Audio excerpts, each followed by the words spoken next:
Hello. Yo, yo, yo, yo, yo, yo, yo. Yo. What's up? What's up? Yo. We're live, so don't say anything stupid. Oh. I just figured we started the stream a little early. We're not starting the show, but we're live. I forgot to tell you my social security number is 111-111-111. 69 Fuck, dude. Cut the feed. I can't play the intro I made for this shit because it's fucking Post Malone's copywritten. Oh. Shit got deleted off Instagram too. Really? Not deleted, but it was So it was banned in America, but anybody else could view it. But I was like, it's not worth it when the majority of I was our about to say. followers Dude, are from they're America. cracking down on that. Do you see what happened to Josh? No, what happened? He did a sing-along to iCarly, and they just suspended his whole Twitter account. So what I put on Snapchat today? What? About I said, what did I say? I had a bunch of iCarly simps coming after me saying my joke sucked. Really? I said, thinking about turning the heat check into iCarly. Think what the fuck was that? Think of the profit I can make before they. I said, think of the profit I can make before they come back for real. Like, I'm a talentless hack too, just like her, but I'm funnier, and my co-hosts are more talented than hers. I said, call my shit iHoss or some shit like that. I don't know. I see right now, of course. Oh, that's funny.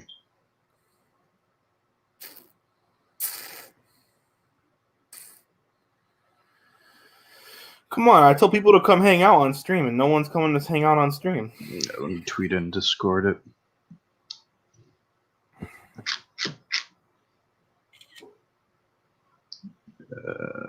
Strems.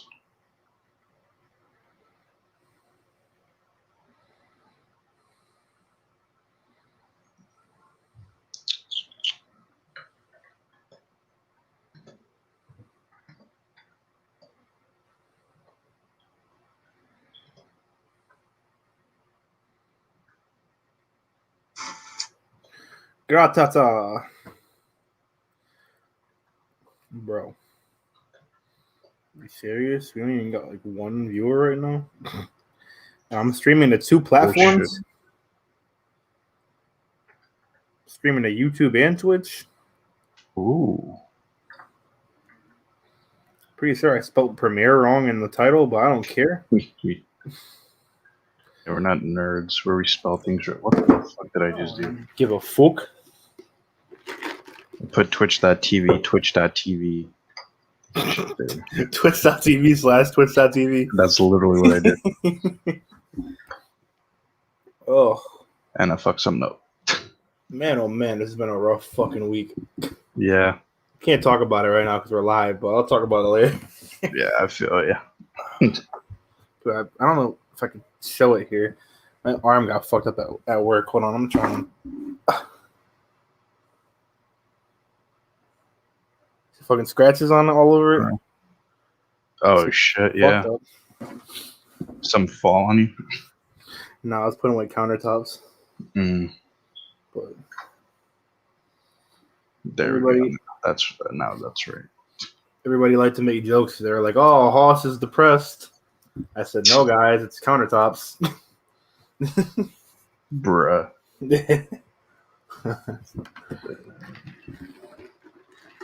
I have been very depressed this week, but I won't talk about that. Oh yeah. Same. It's been a rough week. What the fuck? Who the fuck? We have 2 viewers. Who are they? Speak up now. I'm going to stalk and see who's viewing us right now. Let's see. 2 viewers. Probably Official Heat Check and Senshi, I bet. This tells me the Official Heat Check, but it tells me 2 viewers. Viewers, who are you? Comment in the chat. Comment in the chat. Yeah, if you are in the chat right now, we will seek you out. Who viewed my story? Who's... Nobody viewed my story, so nobody listened to my yell for come hang out before we go live.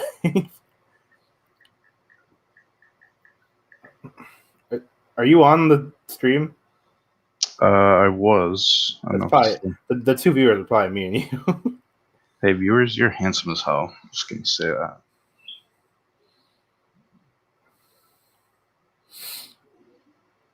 Come on, Josiah. 7 o'clock, buddy boy. Got our shit on a fucking time schedule. Dude on the right sucks. What? I don't think that's what that says. Dude on the right absolutely positively sucks. I feel like that's not what that says. I haven't seen the comment yet. It'll pop up.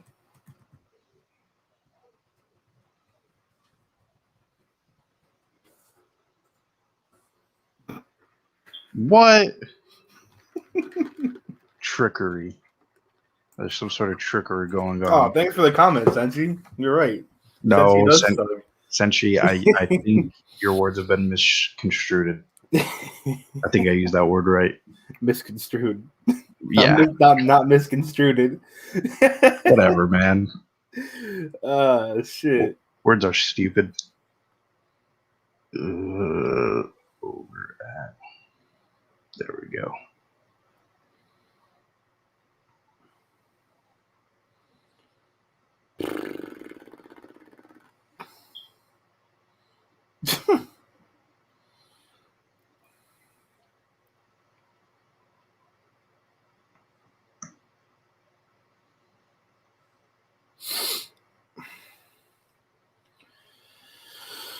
Oh.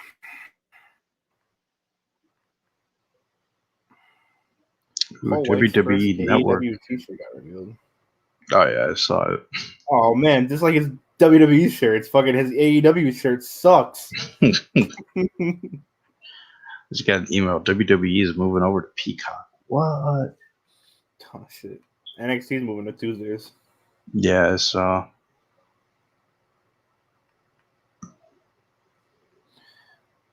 WWE is planning on making NXT a big show tonight to match up against AEW's huge show featuring Shaquille O'Neal in action. Here's tonight's lineup. Nia Jax and Shayna Baszler defending against Dakota Kai and Raquel Gonzalez. Oni Lorcan and Danny Burch versus Tommaso Ciampa and Timothy Thatcher. Group Therapy for The Way. And LA Knight set to appear. Not bad. The Big Show's shirt sucks. I get it. No more BS. Big Show. Your shirt sucks. AEW sucks.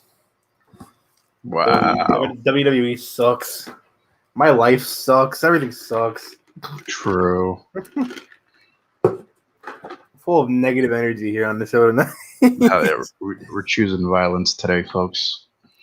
I'm choosing over this fucking shit.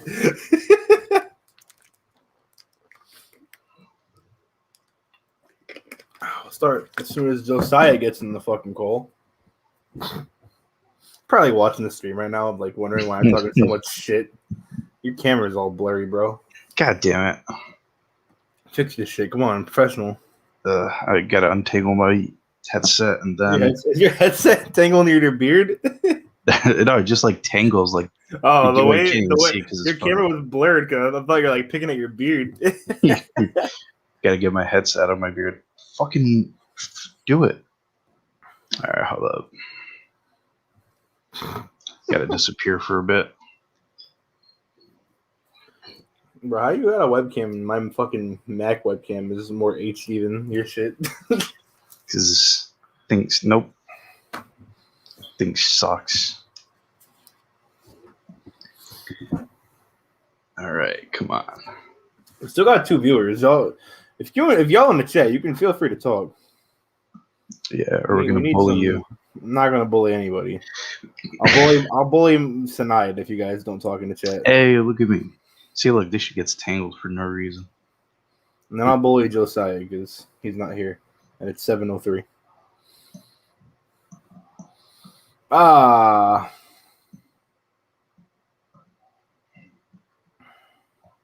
Then, boom.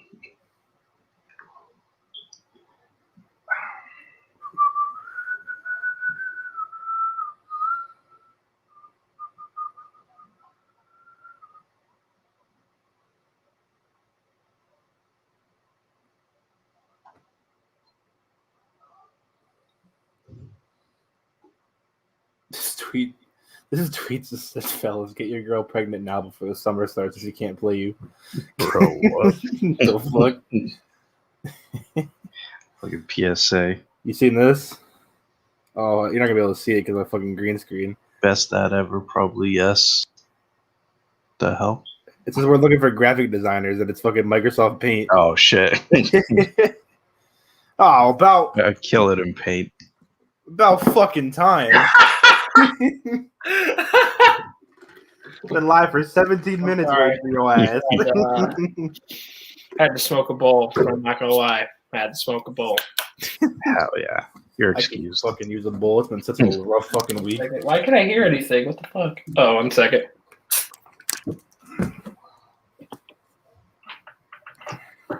Bet. We were just saying, me and Snide had a rough week, so it's gonna be a negative, depressed, negative energy. I'm having a rough day. I wouldn't say I'm having a rough week, but I'm having a rough day. So I'm having a rough year. yeah, 2021 has been shit. Oh fuck! But on the bright side, I have the goat all over my shirt. Oh hell yeah. Got goats. Barstool, baby. All right, we got a pretty straightforward show tonight. Yeah.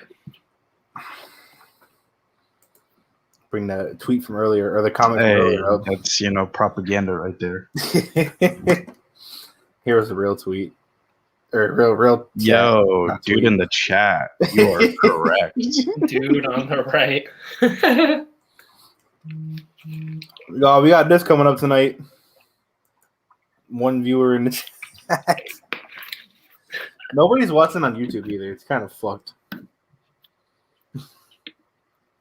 Well, let me share my Facebook and see if any of my lovely friends will join on in. Who sucks this week? Answer me. My life. My life's terrible. Oh man, nothing like a nice swig of Gatorade. Gatorade. A word from our sponsor, Raid Shadow Legends. All right.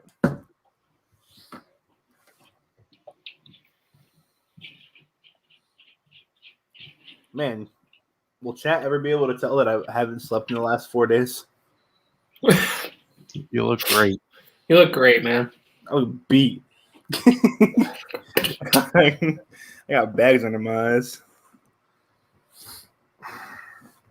Legitimately, I think I've gotten maybe a couple hours of sleep tops in the past 4 days. Holy fuck, what are you doing? Just staring at the ceiling? Yeah. You should play some Madden. Madden doesn't do it for me no more. This Madden's tough. I like this Madden. But I see what you mean though, absolutely. All right, I'm ready to get started while I'm lagging here.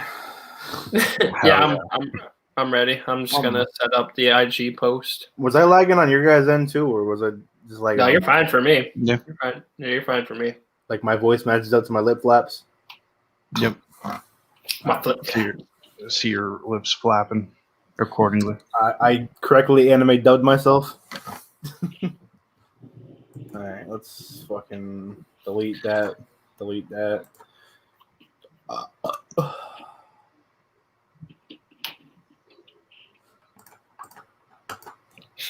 Damn, Sensi, you hogging the heat check logo, bro. What? You're hogging the heat check logo, man. Looks What like the you have fuck? it like fucking Oh, posted shit. on your wall. You guys want it? Nope, it's mine. It's staying there. Wait, can I do? No, don't take it. No. Oh, sorry. Yeah. I'm still good. I was gonna say I can put the. Hold on, I got an idea. Also, I'm hogging it. It's your whole background. Yeah, you got a fucking problem with that, bro? It's your entire background. Got a fucking problem, bro?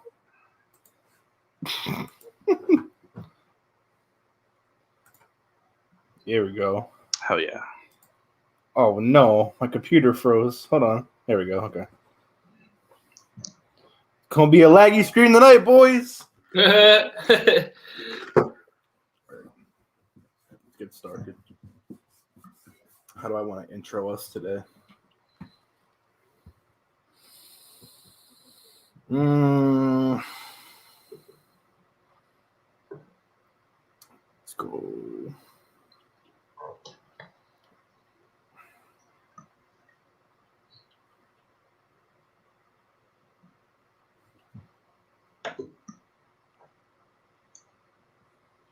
Oh, I am lagging. Do you guys see my lips moving right now? Yes, Yep. Okay.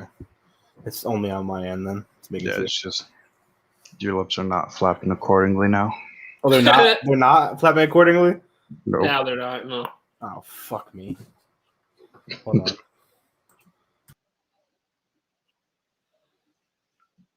You gotta be flapping accordingly. Since you missed the first StreamYard Plus Premium, whatever they call it, stream. Oh, that was last week? Yeah, man. We tested it out last week. Oh, what's the difference? I mean, what you see, like we have our own fire background, we have our own logo. Oh. Our logo. It looked like this before. Yeah. Oh, yeah. Now it looked like this. All right, yeah, now I see it. Now we got a little more pop. Got a little more pop to it.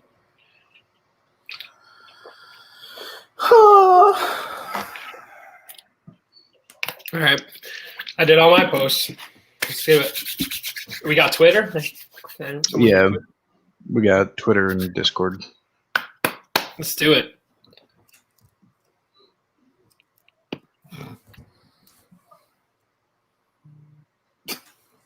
Y'all ever notice that Matt Hardy's V1 hand sign is 2 in the pink, 1 in the stink? Yeah. Naughty. Naughty.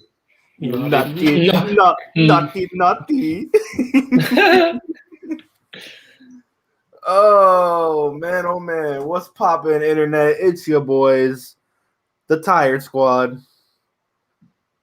What's poppin', y'all? Have all y'all had a fucking rough week like us? Because good God, we're feeling it. You feeling it now, Mr. Krabs? Mid-semester life. Oh yeah. I'm your shite host, the Big Hoss. I'm a talentless hack, but I'm still better than Miranda Cosgrove. It's your boy Austin. How you doing? Smack talking Skywalker, and I got a mic say before I hate it. How you doing? To my right. Yeah, well, Yeah. my left, but the screen's right. Yeah, general right. To my left, I have a man who definitely has a beard. A man who definitely is not cute. Or so chat says. I mean, you know, if we want to pull up some evidence right now, I think we could. Bro. What is happening? Look at this slit. Look at this fucking slit in my eyebrow. It's your boy Senshi. What's up? What the fuck? Not the SmackDown tag It was team waiting a while for that. Why is that the belt you have? It's the only belt I can find. I have more. I just don't know where they are. We're off to a great start. Yep. And below me, we have a man who was late as fuck today. I'm usually on time. Usually Doesn't cut it on the season premiere. Down there, it's your boy, Shaq Daddy D. What are you doing? Shaq Daddy Diesel. Point at him and the logo. Is that like your fire? That your final blast? Your Kamehameha? This is my pose. Kamehameha.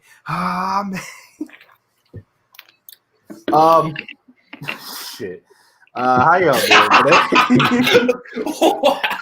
Wow. Oh, you got the no way you got the Wendy's strawberry lemonade right now. Oh, you're the best in the business. You're the best in the business. You don't go to Wendy's and not get strawberry lemonade. Strawberry lemonade and a fucking Baconator, even though I lost weight yesterday. I shouldn't have had a Baconator, but You're gorgeous. how y'all doing today?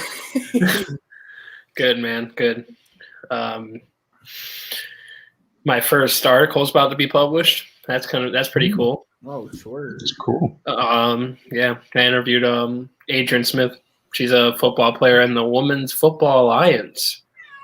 They have that. She was really cool though. She helped me edit the piece a little bit the last couple of days, so should be live like Monday. And I'm of course your boy's doing the audio production on the interview itself. It's tough. Hell yeah, dude. Yeah, I'll link you guys to when it's up and live. It was pretty cool though. Senshi, what you been up to, man? You missed last week. Yeah, I missed last week. Working pretty You got much. some explaining to do. I got a test tomorrow. That's gonna be cool. I gotta analyze poetry. I mean, Wow, that I sounds. feel like you're fucking- like never wrong when it comes to analyzing poetry though. That sounds Yeah. fucking boring. it's probably gonna be As long as your thought makes sense, you'll be straight. Like yeah. I think the author is gonna be. It's gonna be a lot of that. I think the author's a bitch. Yeah. In my conclusion, He needs to stop sipping over his Annabelle. in my conclusion, the author is a bitch. Author thirsty as fuck, bro. I lost 18 pounds in 2 weeks and hit Damn. 405 on deadlift for the first time in 16 months, and then proceeded to hit 425 the very next week. I should be prouder, but I'm proud of the deadlift, the weight loss. Oh man. Let's just say some of it's come the wrong way. I haven't been Should have hit 420, man. I hit 425, bro. Yeah, Oh, 420. all right, Yeah, well- dude. Yeah, dude. Well, at this rate, I might as fucking well. Yeah, I don't know. I'm down to my lowest weight since high school. That's a thing. Tough. I should be more tough. excited about that. But, I feel like because you want to lose more. I think that's why. yeah, I want to lose more and just. You didn't hit your actual goal. You're just on your way to your goal, so that's why you don't feel as good about it. Yeah, I want to lose more, and I got life stuff that I gotta. No. Yes, Senshi. No. Just saying, bro. Yo, chill. I'm all natural. All natural. Just saying, man. You work for Scott Stein. Kind of. Not really. Holler if you hear me. We got a guest today. Harley's here to join us on the stream. Harley, what's up? All right, Now she's silent on camera. it's not a she, it's a he. He's silent on camera. What are you doing? What are you doing? Don't lick me. All right, well, get out. That's what she said. All right, anyways. Okay. We're a half hour in the live. I haven't said a damn thing. Said our names. That's something. Yeah, Hey, we would have got points on the SAT. All right. Let me get for real for a second. All right. I've personally had a rough couple of weeks. People who know me know I got shit going on, but stuff I'm not gonna talk about on stream, obviously. But it's stuff that I'm working on stuff, and it's been in a weird place in my head lately, but just sticking it through. So that's why I seem a little out of it today. I haven't gotten a lot of sleep, but yeah, everything's gonna be good. Everything's gonna work itself out. God has a plan for everybody, and God had a plan for this show because we are on the season 6 premiere. Last season, we didn't officially call it a season finale, but with the beginning here, I went into the archives. I found out that we are approaching episode 70 of the Heat Check soon. So we're getting very close to 100 episodes altogether. Whoa. That's including my episodes before you guys were included, but and back when it was called like the mic check and shit like that. But we're approaching episode 70. I think there's episode like 67 right now, and yeah, it works out good because episode 70 will be the Superstar SmackDown 4 finale. I think, if I'm doing that math right. No, it's not. No, I totally lied. Fuck what I just said. But But no, people who are watching, no one's here live right now, but if anyone is live, it's not telling me, or anyone who's watching this in the post production, anyone watching the VODs, watching the audio, watching on YouTube. Thank y'all for tuning in. Y'all didn't have to come watch a talentless fuck like me and my two talented co-hosts here, but y'all came and supported us. But yeah, I mean, I've by no means have I ever said that I'm good at what I do, and the fact that people are entertained by the shit that we do, it means a lot. And I appreciate all the guests we've had on in the last couple months. Appreciate all the viewers that have supported, all the viewers that have watched, all the listeners, all the followers over on Instagram and Twitch and everything all together. And yeah, hopefully everything's going to start falling into place soon. Obviously, like I said, I don't have my normal energy here today, but I'm going to do my best to stick my normal energy in as much as possible here. But yeah, it's gonna be a good season. I got some big plans coming up for the show. So yeah, sir. Yeah, Anyways, who sucks this week? Ooh. This week, like every week, the Houston Rockets fucking suck. First, we should put Soulja Boy in there. hold on. He said, "Oh fuck, yeah, you're right." Yeah. There we go.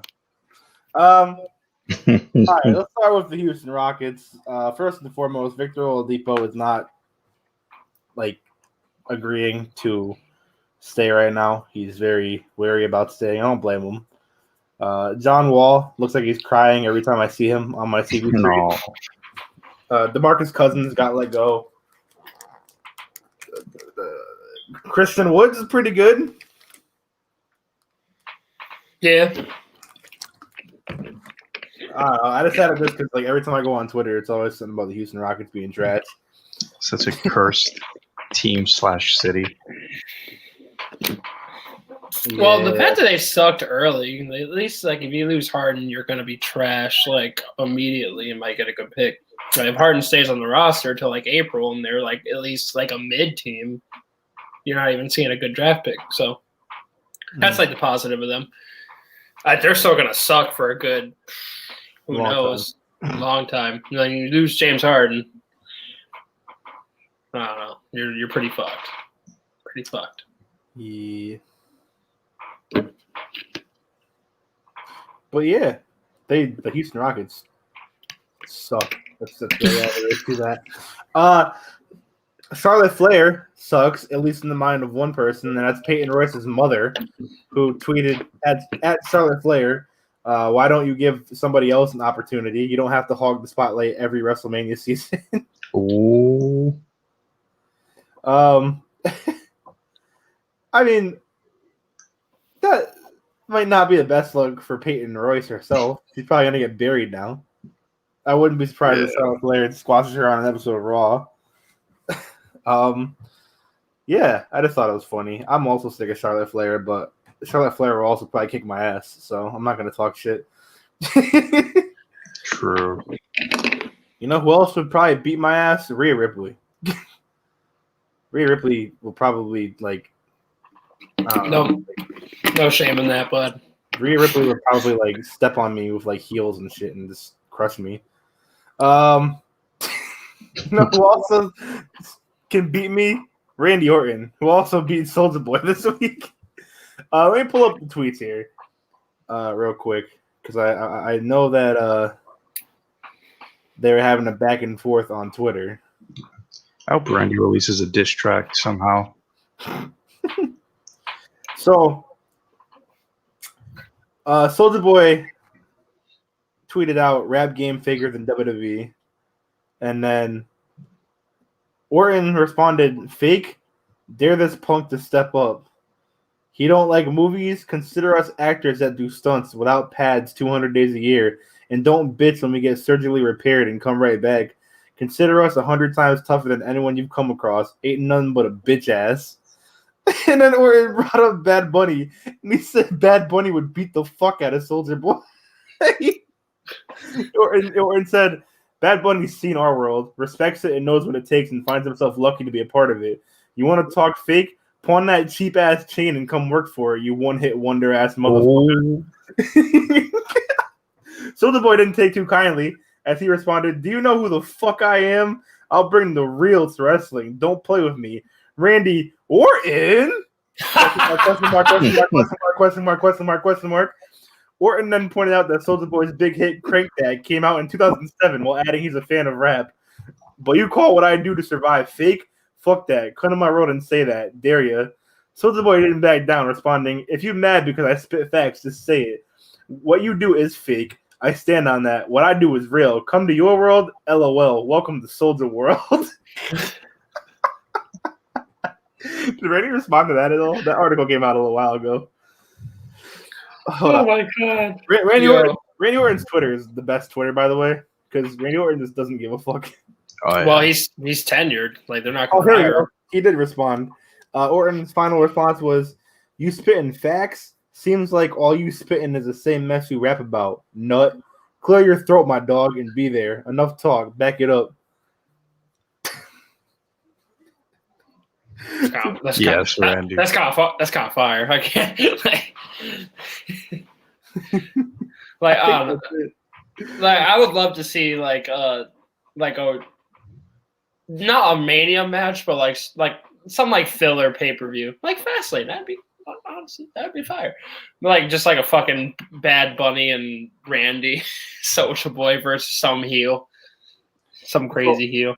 Also, after that, Bow Wow and T-Bar from Retribution got involved in the beef. Oh yeah, Bow Wow's training. Yeah, he's been talking that about Bow Wow tweeted, "Yo, Soulja Boy, these wrestlers are terrified. I've been giving them the business since I announced I was training. They so scared we gonna take all the shine. Hey, Soulja Boy, the thing is we call our own shots and work for ourselves. They gotta check in with their boss in order to make things happen. Triple H, we ready to fight." T-Bar responded when Soulja Boy said rap game faker than WWE. T-Bar responded, "Does the rap game take years off your life and leave you with countless injuries and debilitating pain? Oh well, maybe just stick to super soaking hose or whatever it is you did 15 years ago." Super soaking hose. Soulja Boy responded, "Get your wrestling ass on." T-Bar responded, "WrestleMania is going to end up being a 6-on-1 handicap match between me and 140-pound rappers from 05 at this point." Bow Wow responded, "Yo, at T-Bar, you're a funny guy." T-Bar responded, "I don't understand what's happening." Bow Wow responded, "That's what you will be thinking once I'm champ." T-Bar responded, "Thank you, Paw Patrol. How's training going?" Bow Wow responded, "I'm slimming down, getting in shape first. The process has started. Paw Patrol, LOL, that was pretty good. Who's your ghostwriter?" What the fuck? Gotta get Randy Orton and T-Bar versus Bow Wow and Soulja Boy. Like I said, I wouldn't mind seeing that. For those who don't know, T-Bar is Dominic Dijakovic. He also has a very funny Twitter. Like, if they let Retribution act like how they do on Twitter, Retribution would be bearable to watch. But, yeah. Randy Orton called Soulja Boy a fake-ass motherfucker. Or bitch-ass motherfucker. Yeah, Randy's the elite for that. I think we're going to do a best Randy Orton's Twitter real quick. Best Randy Orton tweets, because he tweets some funny shit sometimes. So, here are some of Randy Orton's best tweets. Let's see.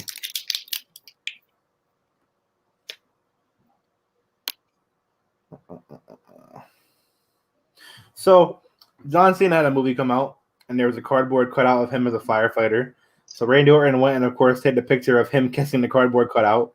He said, "Miss you at John Cena," kiss emoji. Talk to at The Rock and see what his WrestleMania plans are for 2020. Asking for a friend. And then, let's see. Where's all of his funny ones? He's had some funny shit. Funny Randy Orton tweet. Here we go.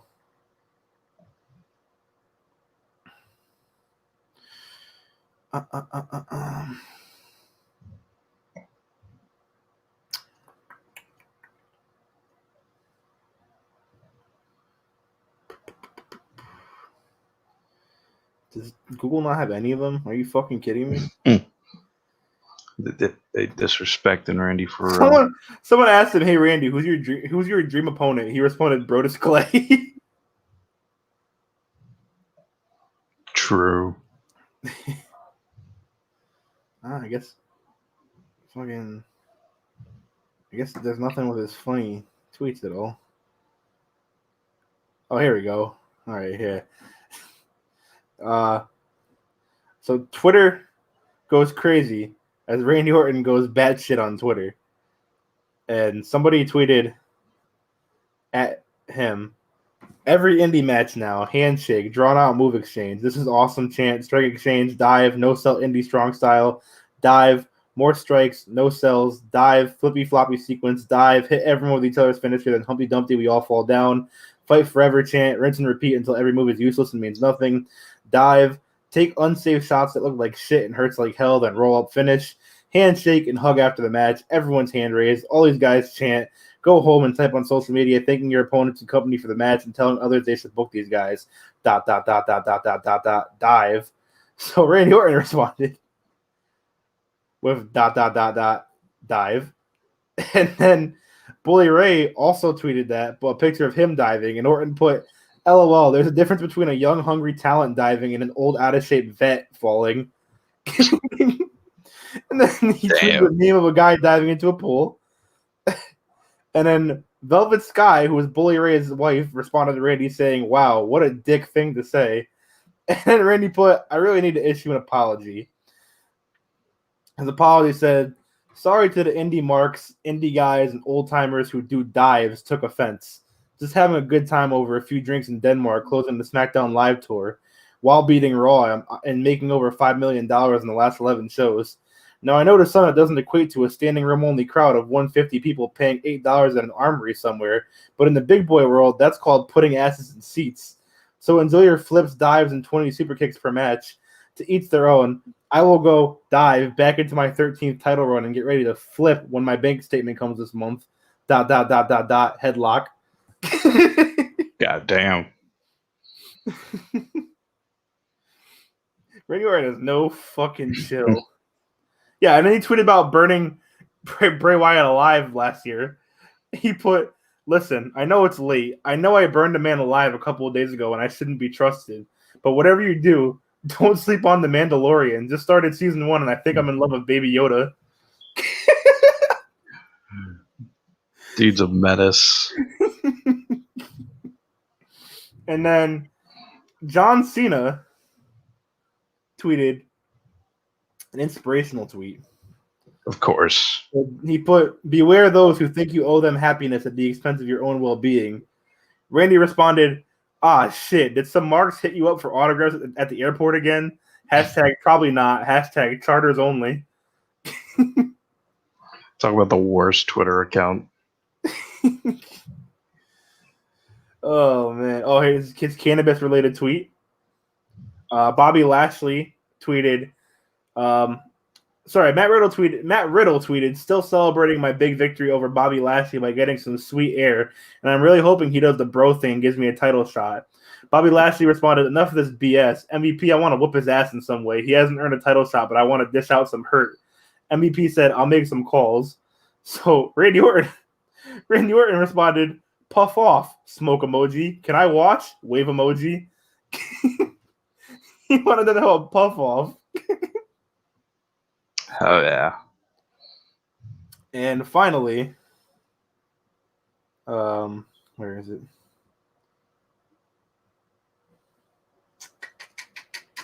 Where are you?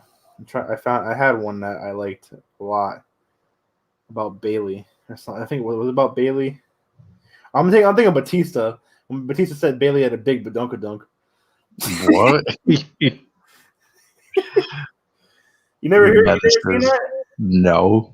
But yeah, Bailey was tweeted a picture and Batista responded, damn, Bailey, you got that badunkadunk. Right. Get these boomers off Twitter. All right, that's enough of Randy Orton and Batista's Twitter. Let's start things off. We only got 3 segments today, and they're all wrestling related. So I guess we'll start with my throat hurts, so I'll save the report for after the theme song battle. We're going to do 06 pay-per-views. So last week, we saw the theme song for ECW One Night Stand 2005 take the win in Bodies by Drowning Pool. So far, moving on to the final battle is No Way Out 03's Bring Me to Life, Survivor Series 04's Ugly, and One Night Stand 05's Bodies. Today, we take a look at 2006, a year that I think is one of the best years theme song-wise for pay-per-views.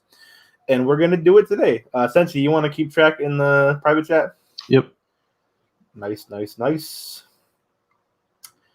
Let's do it to it then.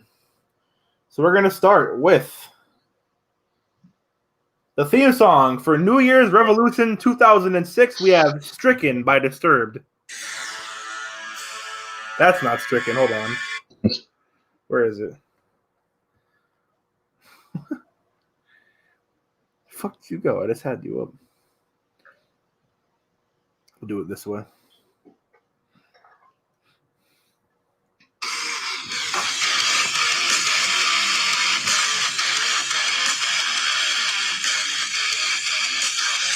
Let's go to the chorus.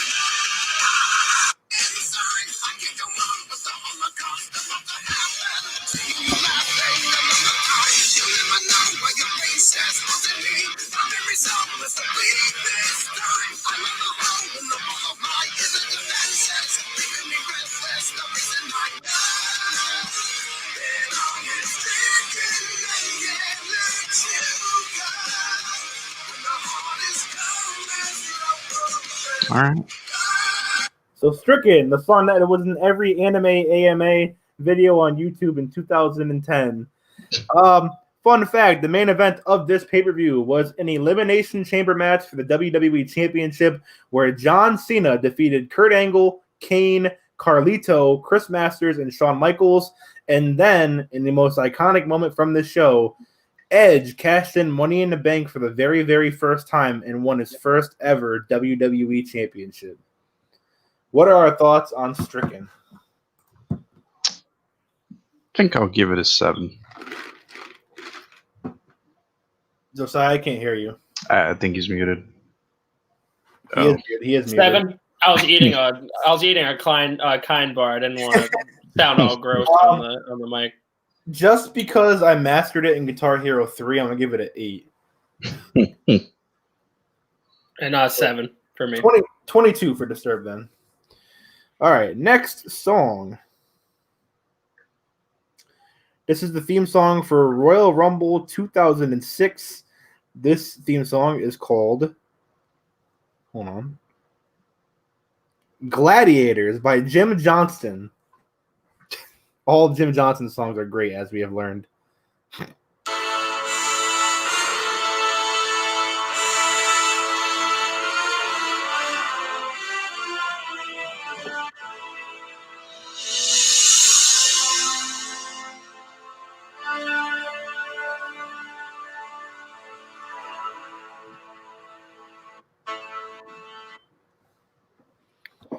Fun fact about this show, this is one of the few Royal Rumbles where the Royal Rumble was not the main event. The main event of the evening was Kurt Angle defending the World Heavyweight Championship against Mark Henry. And the Royal Rumble winner was Rey Mysterio, who won from number 2. Okay. Also on this show was John Cena versus Edge for the world title, where John Cena won the title back. Wonderful. I give this a 3. Yeah. That was pretty garbage. Not gonna lie. 3. Yeah, it's a good 3 3s. All right, 9 for Gladiators. Shit, pretty trash. Next up, we have the theme song for No Way Out 2006. This is Deadly Game by Theory of a Dead Man.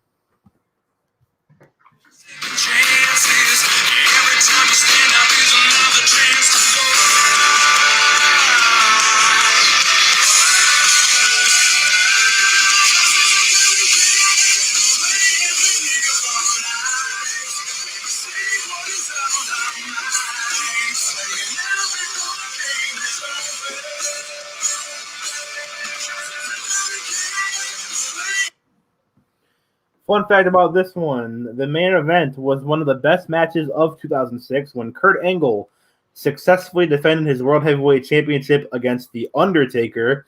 Also, Randy Orton defeated Rey Mysterio to win his WrestleMania title shot from the Rumble. What are your thoughts on Deadly Game by Theory of a Deadman? I'm actually looking at a 7. Oh, also, another fun fact about this song in particular. This song was made by WWE.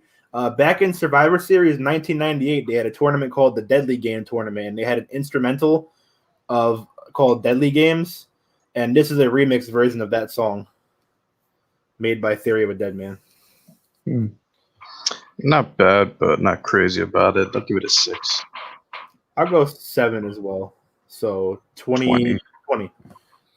WrestleMania 22 had 2 theme songs. We're going to start with the lesser of the 2, in my opinion. The first song for WrestleMania 22 is Big Time by Peter Gabriel. What?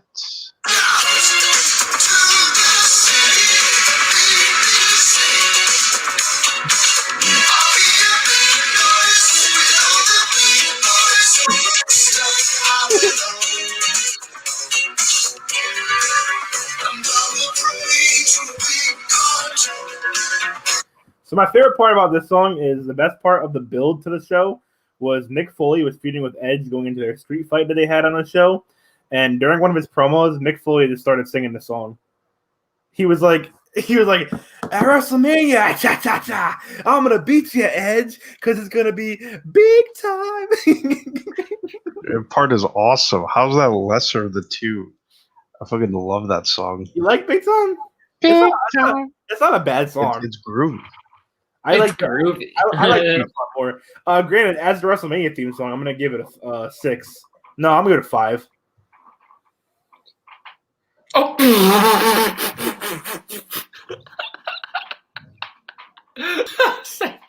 I'm going 5. You can go whatever you want, bro. You can save the score if you want. You can give. I was gonna go 6. 10. So 21 for Big Time. Next up is the second theme song for WrestleMania 22. This is I Dare You by Shinedown.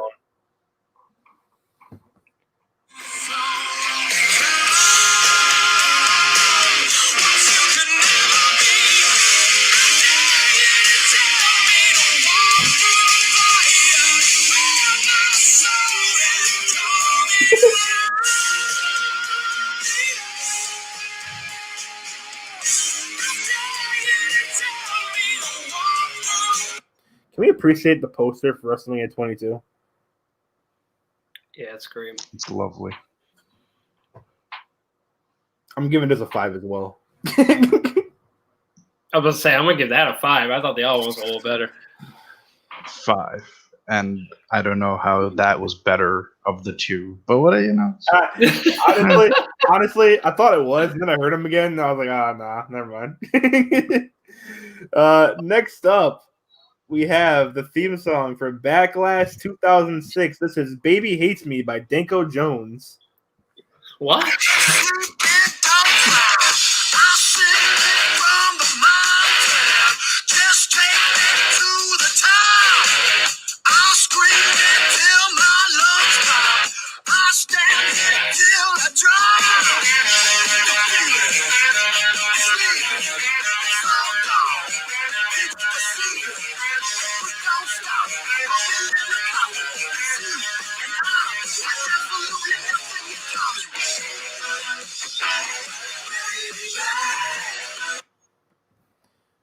Fun facts about this show. Your main event was a triple threat match where John Cena successfully defended his WWE Championship against Edge and Triple H. And your co-main event was Vince McMahon and Shane McMahon versus Shawn Michaels and God. Oh, yeah. When God came out the Brodus Clay theme song. Somebody call my mama. Thoughts on Baby Hates Me? I don't have a strong opinion. Yeah. I think I might give it like a 3. I'm going to give it a 5. It's not that bad. It's neutral. I'm gonna give it a 4. I'll be in the middle. So 12 for Baby Hates Me. Next up, we have a song you guys might know. The theme song for Judgment Day 2006, This Fire Burns by Killswitch Engage.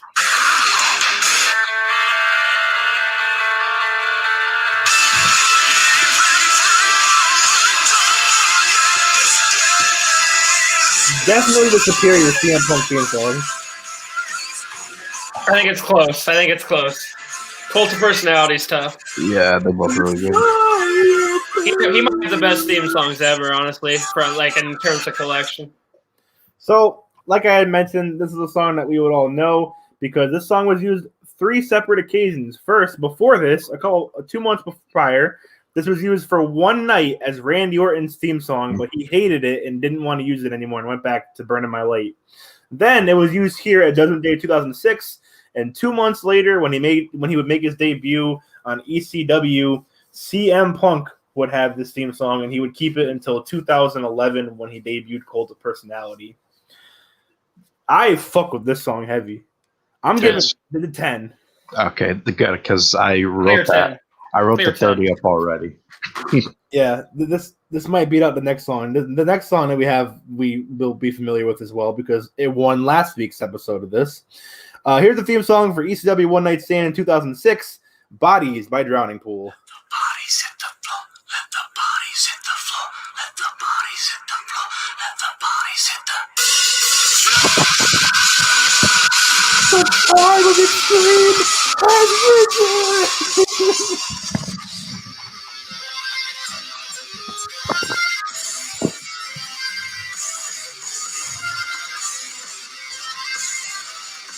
Oh, such a good song. Oh, Such a good song. What did I give it? Did we give it 10s last week? I'm gonna give it a 9 because I think this fire. Yeah. I can't. I think it didn't match up with anything last week, but I think this Fire Burns is the 30 of the week. Personally, I think we gave 9s to this last week. I don't think we gave this. No, we gave it 10s. I know I gave that. Yeah, we gave it 10s. I'm giving it a 9 this week because it's not better than this Fire Burns, and I can't see it be a tie. I'll still give it a 10 because I gave it last week. Yep. I was on Josiah's train of thought. I'll give it a 10 as well, just so that all right, this Fire Burns 29 is the score for that one. Fun facts about that show. Main event of the evening, of course, saw Rob Van Dam defeat John Cena to become the WWE Championship. We also saw Randy Orton and Kurt Angle battle in a match full of chants that I can't say on this show or we'll get banned. It also saw an epic tag team hardcore match, 6-person tag team hardcore match when Edge, Lita, and Mick Foley teamed up to take on Tommy Dreamer, Beulah McGillicuddy, and Terry Funk. Next up, we have the theme song for Great American Bash 2006. Sinai knows this one. This is Lonely Train by Blackstone Cherry. Rolling down the line makes me lonely. Sometimes I wish to ride away. Sometimes Wait for it. I want to ride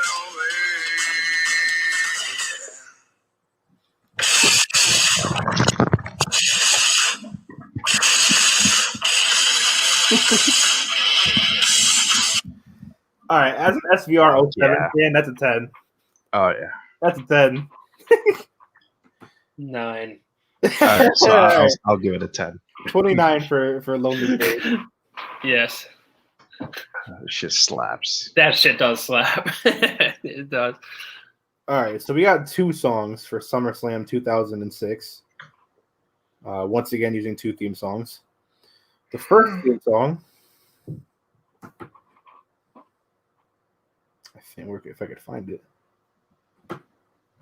Maybe not. Oh no, SummerSlam has 1. Next up is the theme song for Vengeance 2006. So this next theme song, Vengeance 2006, this is Victim by 18 Visions.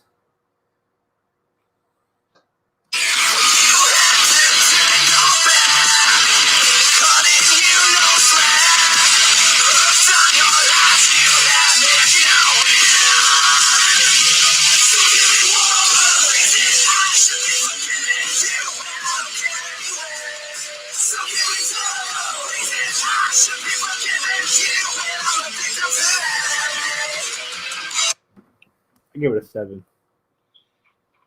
Give it a 6. I'll give it a 7. So 20.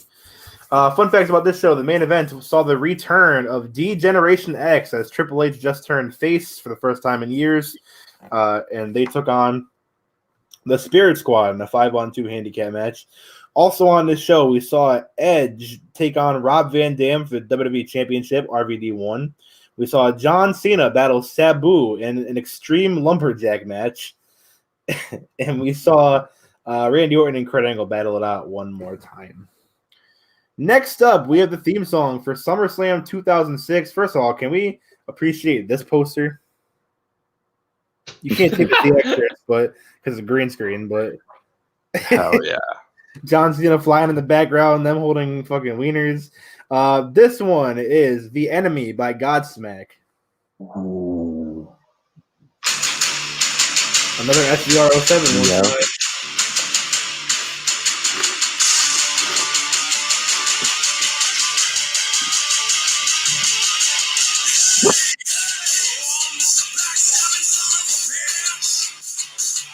The first time I heard it without the censor. Let me skip to the chorus.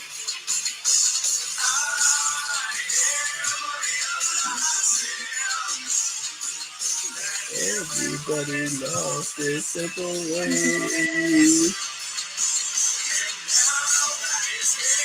I know I can play this because it plays on all our SDR screens. Face to face with the enemy. Oh, the enemy. Fuck. Fun facts about this show: the main event saw John Cena lose to Edge, who retained the WWE Championship. We also saw King Booker defeat Batista for the world title, and we saw a battle between D-Generation X taking on Vince and Shane McMahon. What are we giving Enemy? Or The Enemy? We give it an 8. Snide? I don't care. I'm a mark for 0710. I was gonna go 9. I was gonna go 9 because I think Lonely Train is still a better song.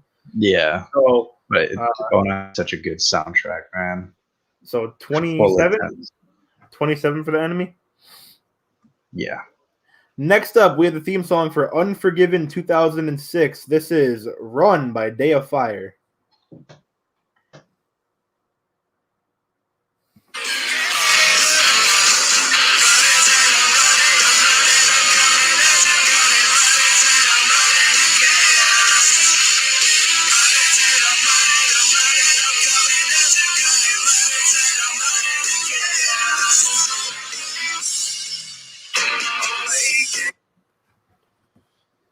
I'd give it a 7.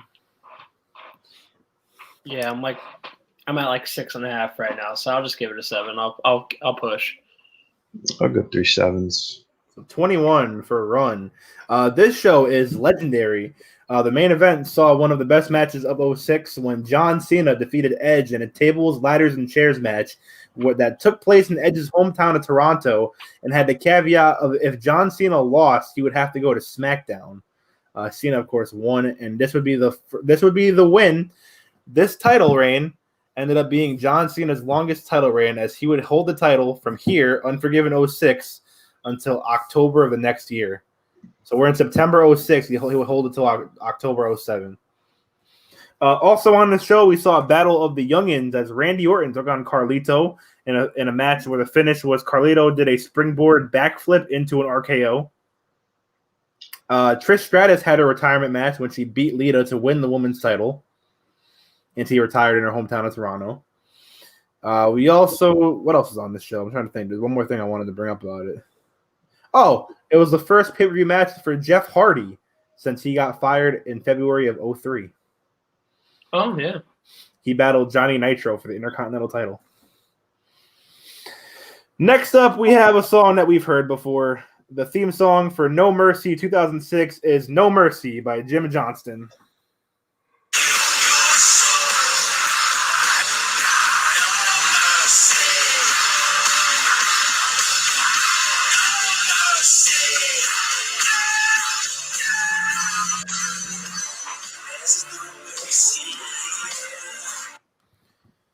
Fun fact about this show, the main event was a fatal four-way match for the World Heavyweight Championship when King Booker defeated Batista, Finlay, and Bobby Lashley. That was I have 5. Yeah, I was gonna give that a 5 too. 15. Next up is a theme song for Survivor Series 2006, a show that I just watched last night in my watch through of WWE. I told you guys I've been doing it where I watch every show from 97 onwards. I just got past Survivor Series 06 last night. So the theme song for Survivor Series 06 is Are You Ready by Hazen Street.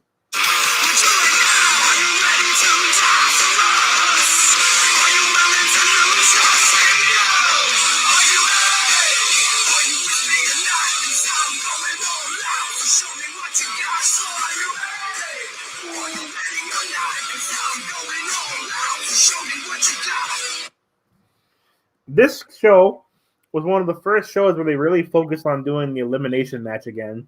We had 3 of them.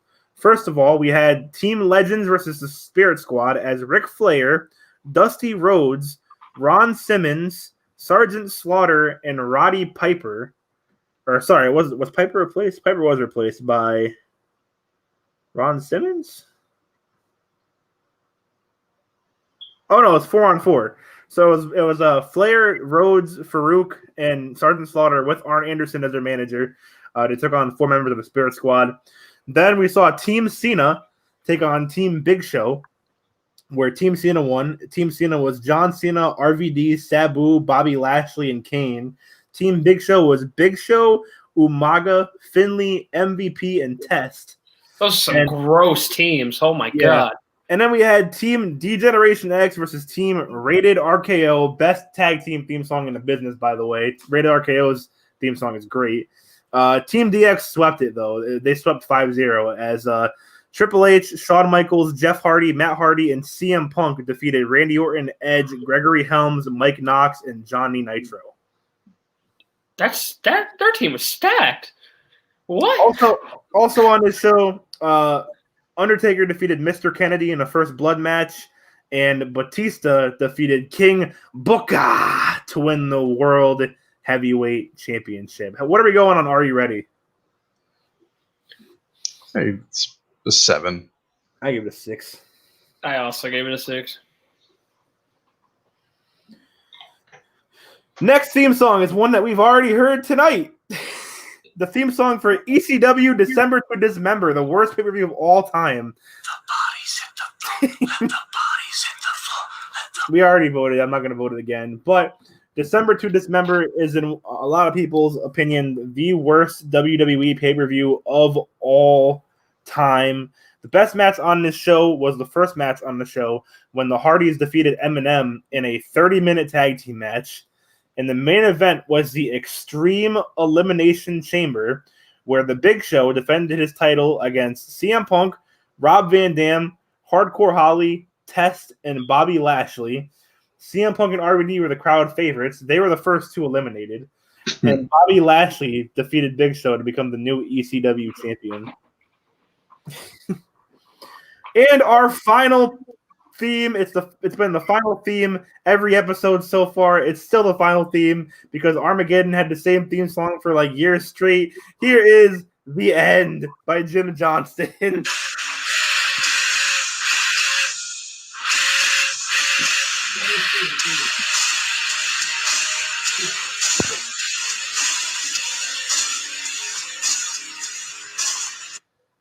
This is literally the 4th episode we've heard The End. And I'm going to give it a 5 this week. 4. 4. 4. 4. So 13, which means your winner for 2006 is Judgment Day 2006's This Fire Burns. Rightly so. And I got a surprise for y'all because later on this episode, we're going to be doing the 07 matchup too. We're going to get some of these out of the way. But first, we got some business to take care of. We got WrestleMania 17. Now, tonight, I don't know if you watched this because you weren't here last week. But we'll do a quick little rundown. I'm not going to do a long review this week, but Josiah, were you able to watch the show? Yeah, I watched most of it. Fell asleep. So we'll just give some quick thoughts on it. Not going to go in depth like the chamber matches, but we'll talk about it because WrestleMania X7 is, in a lot of people's opinion, the greatest WrestleMania of all time. We'll be looking at some good ones in the coming weeks, but this week we got WrestleMania 17. Took place in the Astrodome in Houston, Texas. This is the first ever WrestleMania to be held in a dome since WrestleMania 3 or 4. Like I said, a lot of people view this as not only the greatest WrestleMania ever, but the best pay-per-view ever. So, let's get into it, Josiah. First and foremost, what did you think of the stadium it was held in and the stage setup? I like that stage setup. Did it feel WrestleMania to you? At first, it didn't. I'm not gonna lie. And then when you kind of get like the angles of how big of a room they're in, it was the size of the stadium that made it feel like WrestleMania, not necessarily the set. But it was still a cool set, though. That's kind of how sets, like pay-per-view sets, were back then. Like they weren't like too like they were cool, but they weren't like crazy over the top until like you saw them going to like literal football fields. So. Yeah. I'm going to preface this with this is quite honestly my favorite, well, not my favorite, but one of my favorite WrestleMania stages of all time. I like the setup, the stage itself with like the gold WrestleMania logos on the side. And for some reason, I don't know what it is, but I loved the blue ring aprons on this one. Okay, yeah. They had the blue ring aprons with the gold font on it and the black robes. I missed the black robes. I don't know when they started doing the white robes for all the pay-per-views instead of the black ones, but I missed when it was the black robes. But I really like the setup here. Like you said, once you see how big the Astrodome is that they're in, it definitely gives you a big feel of just how big that stadium is. So we'll get started here. Like I said, let's do quick thoughts on the matches. Tonight, if you remember any of these matches, you can give thoughts too. Yeah, I got the lineup here. I know some of these. So your attendance for the night was 67,925. Your commentators are Jim Ross and Paul Heyman. GOAT commentary pair. 2001, the invasion sucked, but Paul Heyman on commentary was great. Yeah, for real. So, we kick off the show. I'm not going to talk about Sunday Night Heat because who cares? Yep. For those who do care, fucking X-Pac and Justin Credible wrestled Grandmaster Sexay and Steve Blackman. So, first match, Intercontinental Championship. Chris Jericho defending against William Regal. So, build up to this. They showed a video package beforehand. Jericho has been tormenting William Regal, who is the WWF commissioner. This includes him taking a piss in William Regal's tea and him dressing up as Doink the Clown for some reason. They had a funny shot of Doink the Clown giving William Regal the walls of Jericho, and Jericho just going, ah! in the Doink costume. This is a good match. They had some very good work rate. I thought they both meshed well together. William Regal is, I've said it before and I'll say it again, William Regal is vastly underrated. I think William Regal is, in my opinion, one of my favorite technical wrestlers ever. Obviously, he doesn't hold a candlestick to like the Benoits and the Daniel Bryans of the world, but William Regal is very underrated. And when he's put against a good opponent, he delivers. And we see it here with Jericho. We see it the next year on a show we're not going to review, WrestleMania 18, where he wrestled Rob Van Dam. When he's put in there and he wants to put in the work, he brings the goods. And Jericho's a GOAT.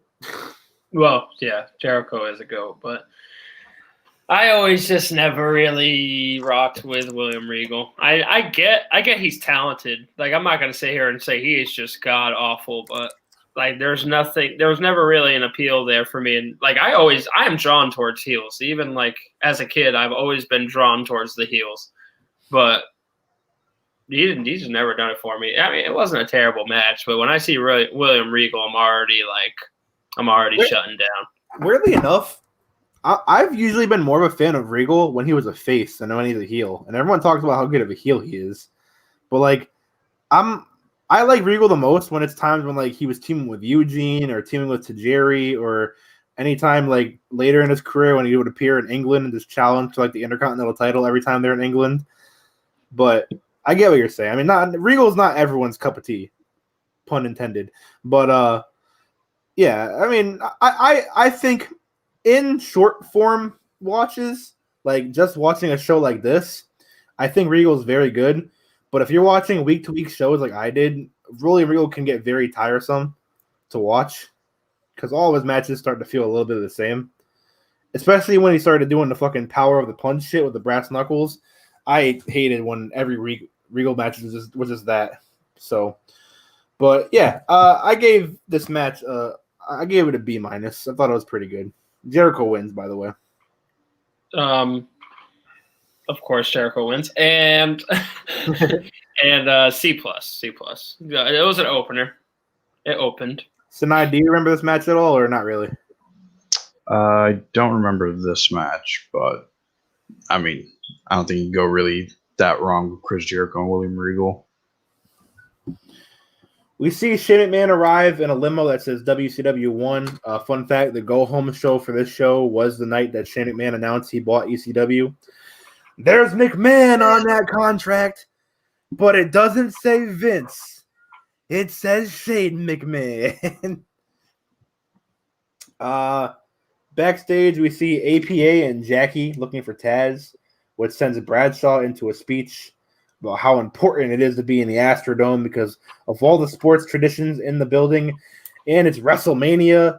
And yeah, Bradshaw sounded pretty passionate here. Like I've always said that when put in the right position and when really given the chance to cut a good promo, JBL has always been a good promo guy. Absolutely, I think especially when he had his solo run, couldn't really hold a candle to him for that time. They gave him a run. People forget. Match number 2, the APA, Bradshaw and Farouk team with Taz to take on Right to Censor's Val Venus, The Good Father, and Bull Buchanan. This match was terrible. There are so many botches. I literally remember this one note that I made in my head that this tag team match was just horrific. It was terrible. The less said about this match, the better. Essentially, it was terrible. I gave it a D. You're too nice. I gave it an F. It's terrible. There were so many bad botches. It was so ugly. Yeah. Ugh. I think the reason I'm giving it a D is because it was a match full of Texans in Texas. So. Oh God. Okay. Sorry, you're giving it to D. All right. You're giving it to D. Stealing my gimmick. I see you. Yeah, I don't know. This match didn't need to be here on WrestleMania. I'm looking at the lineup and the time it went, and it's like I could have watched this last night and I'd forget about it. Yeah. Cut backstage to Trish Stratus, who is currently Vince McMahon's mistress. She is wheeling a catatonic Linda McMahon around. She gets yelled at by Stephanie for being late, and yeah. Match number 3, Hardcore Championship is on the line as Raven is defending against Big Show and Kane. This is fun. They almost ruined the whole show, fun fact, for those who don't know. They have a part of this match where they're riding a golf cart, and Kane and Big Show are in the golf cart, and they all crashed into a bunch of wires, and they're about an inch away from cutting the whole wire that would have cut the entire pay-per-view feed. WrestleMania would have shut the whole show down. Crazy. That would have been awesome. But alas, they didn't, and Kane ends up winning the title when he drops an elbow on Big Show off of the stage. Yeah, this is a fun little hardcore match. Yeah. This was fun. This was a fun match. You would always think a match with Kane and Big Show would be kind of like redundant, but it was actually like not bad. It wasn't that bad. I gave it a C+. So now you're going to say something? No, yeah, it's like I remember seeing clips of this, and it looked pretty fun. I could have a B-. I think it was better than the opener. We cut to Kurt Angle watching footage of Chris Benoit making him tap out. Edge and Christian come in, and they say it's going to be a big night for all three of them. Kurt only talks about how he didn't officially tap out to Benoit. That promo was so good. It was so good. Kurt's the best. This is where so they're not an official group on TV, but they're known as Team RECK, RECK. It stands for Rhino, Edge, Christian, Kurt is their group. That's basically their clique they rode around with. Yeah. We cut to Jimmy Snuka at WWF New York. Don't care. We cut to an Aussie fan in the crowd, and they're like, "Oh, are you excited for WrestleMania?" They're like, "Oi, mate! Oh, I'm here to see The Rock." Fucking love WrestleMania. Oi, I fucking love me. The best part is it's Jonathan Coachman interviewing him. So Coach is like, "Are you enjoying WrestleMania?" He's like, "Oi, mate! Of course I am, you fucking wank." Fucking right, mate. Oh, goodness. 40 minutes into the show, and we see The Rock arriving. Match number 4. The European Championship is on the line as Test is defending against Eddie Guerrero. Eddie has Perry Saturn, who is in a big fuzzy hat. He looked ridiculous. Perry Saturn always looks ridiculous, but this was like peak Perry Saturn looking ridiculous. Of course, Eddie and Perry Saturn are part of the Radicals, a group that features them two, Chris Benoit and Dean Malenko. This match wasn't bad. I felt that Eddie carried Test to a decent match here. This is like they were gonna push Test, and then they didn't. Triple H got Test's push. That was a good move. Feels bad. feels bad, man. R.I.P. to Test. R.I.P. Yeah, I was gonna make a really bad joke. Thank you for saying that and saving me from making the joke. He died a year later. Like no, he's still around in 06. He died in 07. But yeah, I was gonna say Triple H took his push, and now one of them's dead and one of them's alive, and the owner of WWE pretty much. Test really got buried. He got fucked. Oh, not the buried joke. I'm sorry. He got the shovel put to him, of course, by Triple H. We're so bad at this. I give this match a C. I'll give it a C+ because Eddie Guerrero.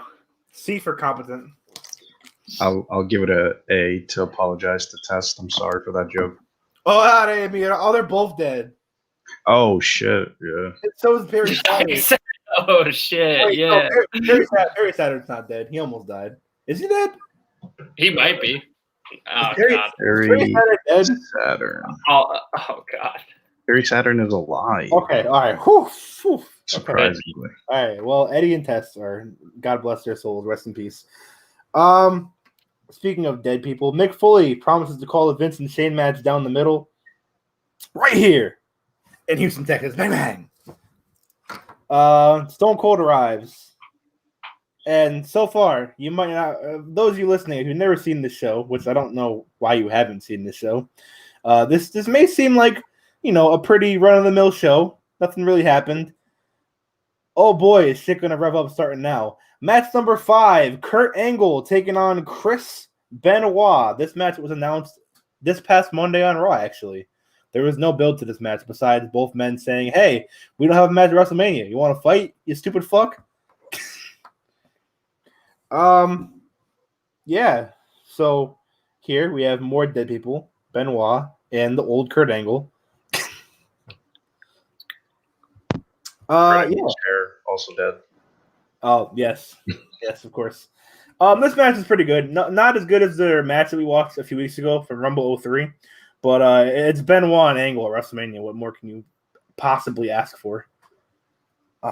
This is really good. Great match. I think that, this is early Kurt Angle too, so this is like we're not really accustomed to Kurt Angle having amazing matches yet. He hasn't even won a world title yet.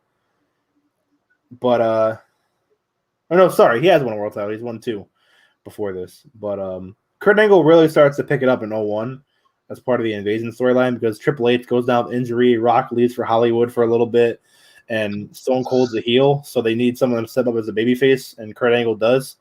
And we'll see that later on in the year. We're not going to see it. Maybe we'll review it later in the year ourselves. But King of the Ring 01, when Kurt Angle faces Shane McMahon in that street fight where Shane almost dies. We're probably going to review that sometime this year. But, yeah, it was a good match. Benoit's Benoit. Kurt's Kurt.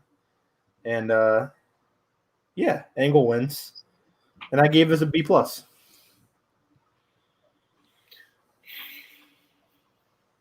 I'm struggling on B+ or A-. You know what? I'll go B+. I'll go B+. So it was just like a great match, but there wasn't like that one moment where I'm just like, wow.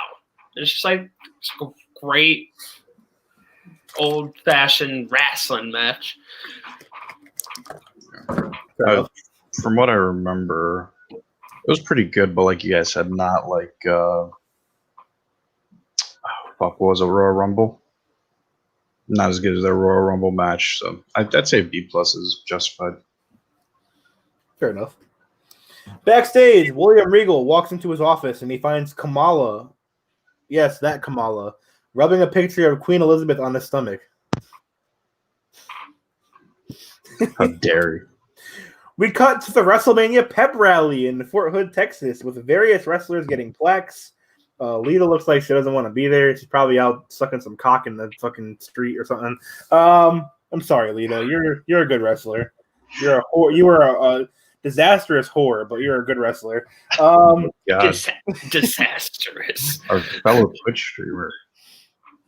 I'm sorry, Lita's a good person. She has a band. Go listen to her music. She has a band. It sucks, but go listen to her music. Why am I shitting on Lita like she's Nia Jax? Fuck Nia Jax. Lita's band is called the Lucha Gores. Nope, not interested already. Not interested. Well, what is that? What music does she make? Does she make it alternative? Does she make fucking Liberace shit? I don't know. I can't tell by your damn title. Let's find out. Hold on. Lita. No. Lucha Gores. No. Here we go. The Lucha Gores. This first song is called White Boy.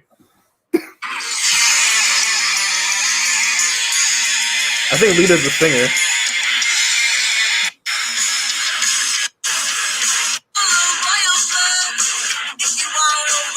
Yeah, she's the singer.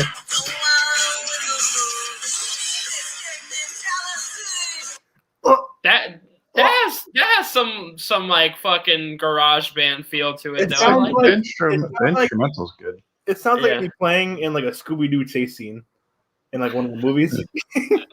Like one of the montages. I actually didn't hate that. I actually didn't hate that song. Yeah, I just like saying that Lita likes cock. Yeah. She does, man. Dude, why am I such a shit host? I'm self-aware. I'm very, for those who listen to this show, by the way, because I get a lot of critiques sometimes about like my jokes suck. I want y'all to know my jokes are meant for me and like the very few people that actually think it's funny. The rest of y'all can go fuck yourselves.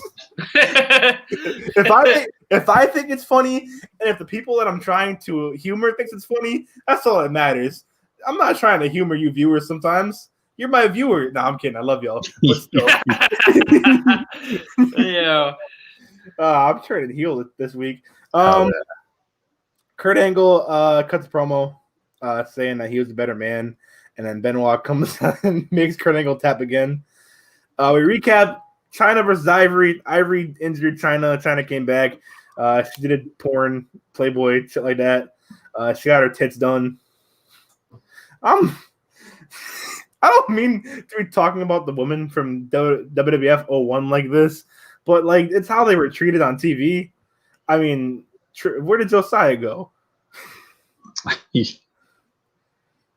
Where the fuck did Josiah go? That's his response to this match. Just nothing. He doesn't even want to talk about it. Well, I don't remember this at all, and now I'm saying only 2 minutes. Yep. Yeah, China Can't, comes can't out. imagine this was China- good. China comes out. She has a pyro gun that shoots fireworks, kind of like she's like blowing a load on the crowd. That sounds cool.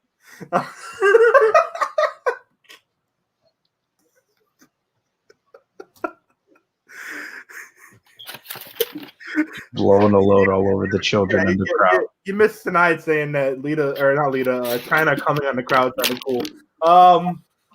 What? I was talking about China's entrance where she had the pyro gun and she was like shooting it like she was like blowing a load out of a cock or something. And what I was saying is I don't mean to talk so like derogatory against the woman from WWF 01 because like I'm sure they're all great women, but like one, they were all booked like whores. Trish Stratus was literally told to get on her knees and bark like a dog at Vince. Mm-hmm. And China literally posed for Playboy and got her tits done and did porn. I mean, God bless her soul. I mean, I know she went into a spiral and a lot of it was just her going mentally nuts. But, you know, I mean, to each their own. She had to do what she had to do. God bless her soul. Rest in peace, China. For real. Damn, yo. But yeah, they were all treated like literally. I don't get it. Like every woman in WWE until like 2016, their gimmick were that they were whores. Even like going to like close to current day, like AJ Lee was treated like she fucked around with all the guys in the roster. She fucked Daniel Bryan, she fucked Kane, she fucked CM Punk, she fucked John Cena, Dolph Ziggler, and then went right on back to CM Punk. Yeah. But I'm sure they're all very nice women. I don't mean to be talking so poorly about them. I mean, it's just, I mean. Well, a lot of them were just shit wrestlers, and that's not their problem. But it's just, there wasn't really a good development program for women back then. It's like, yeah. Anyways. Being a woman back in the day in wrestling must have been rough. Yeah. Anyways, China wins. That's all you really need to know about this match. It was whatever. China would win the title here, her first women's title, and she would leave the company before even losing the title. Cut backstage to Trish Stratus, ensuring Vince that she has doubled up Linda's medication and will only bring her down when Shane is at his most vulnerable. Michael Cole, still the annoying interviewer, comes in and asks about the shocking development of Shane buying WCW, and Vince responds, "You want shocking? Tonight, you'll get shocking." All right, so next match is a street fight. Shane McMahon versus Vince McMahon with referee Mick Foley. Shane McMahon comes out. He introduces the WCW superstars in the skybox. His superstars are Lance Storm, Stacy Keibler, Shawn Stasiak, and Chavo Guerrero.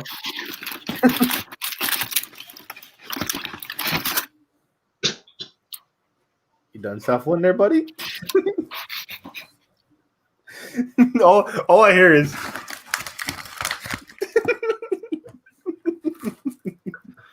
yeah, I'm done. This match is okay.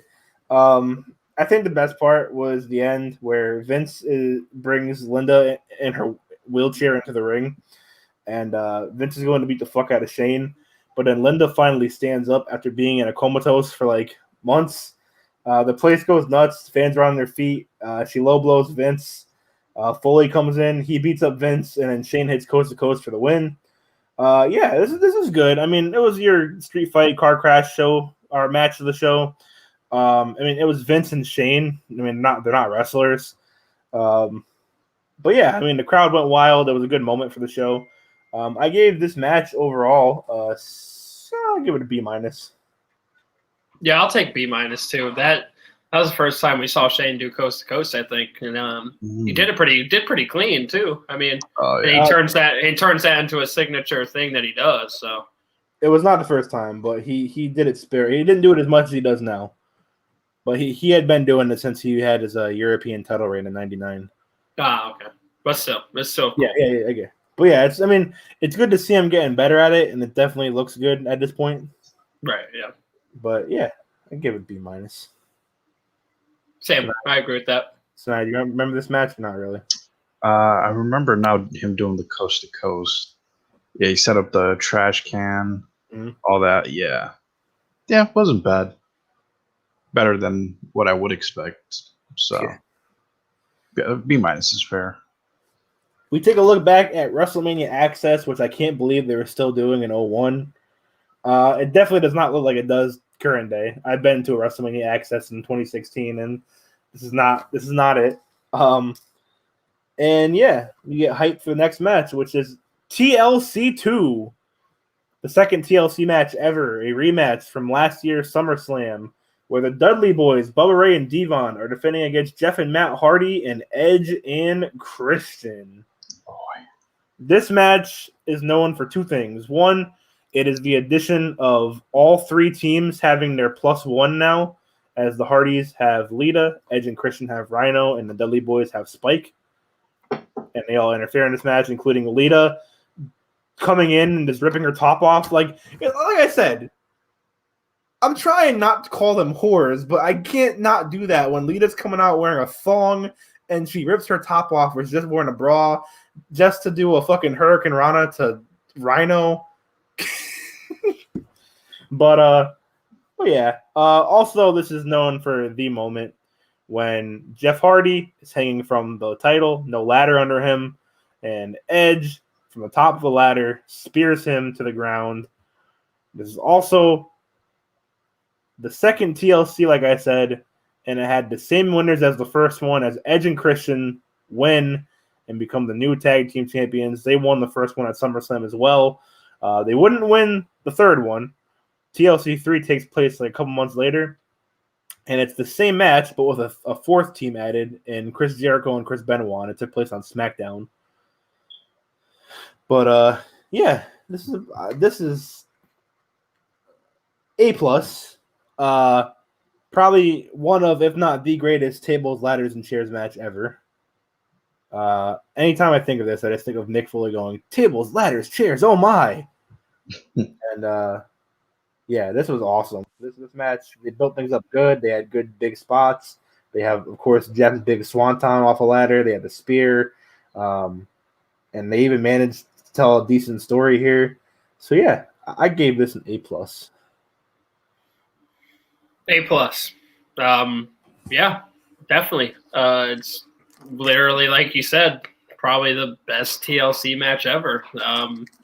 Like, there's like clips that go through your head as a wrestling fan are like the best stuff that's ever happened in the business, and one of those is Jeff Hardy hanging from the top.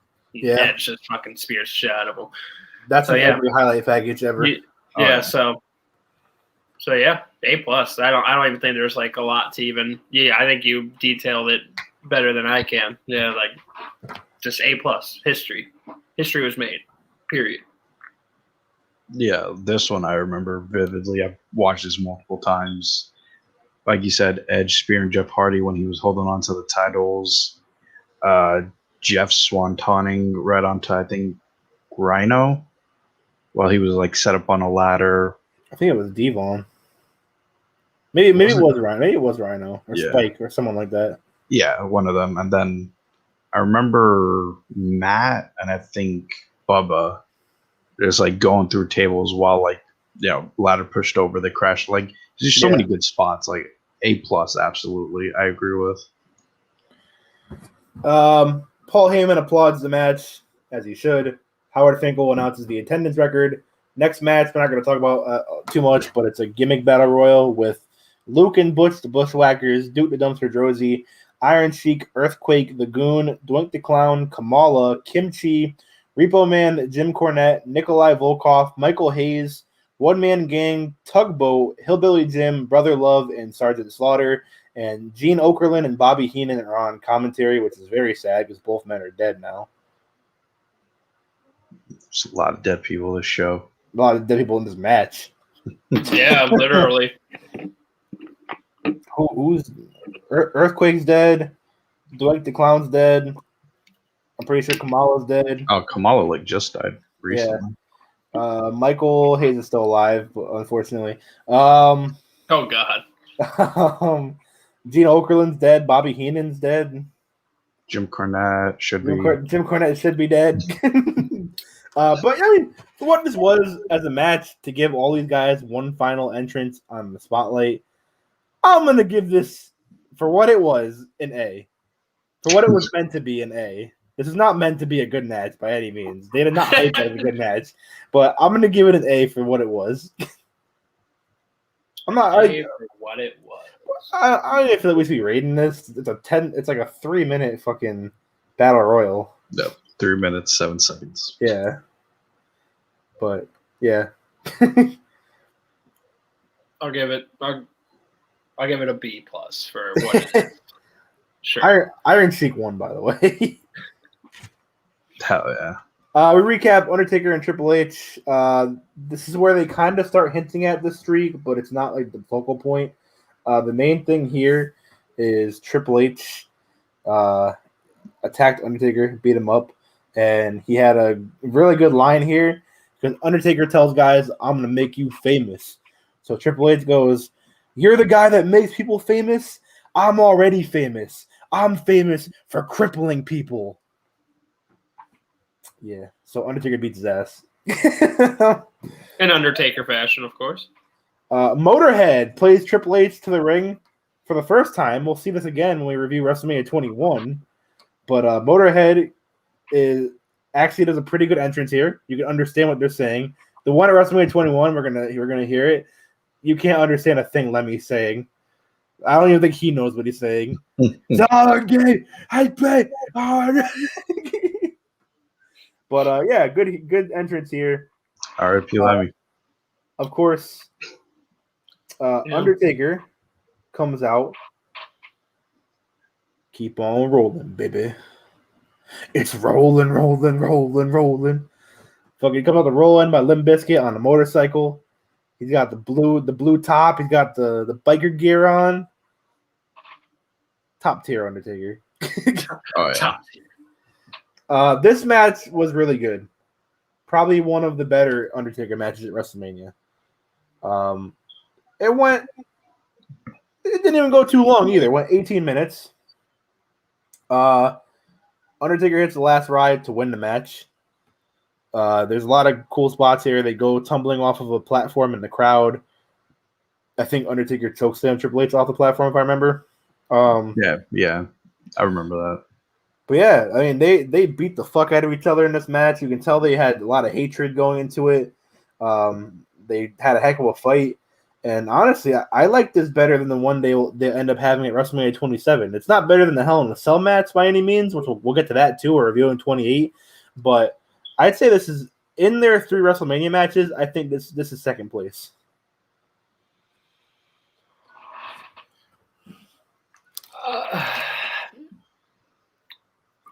I find myself not wanting to go that far.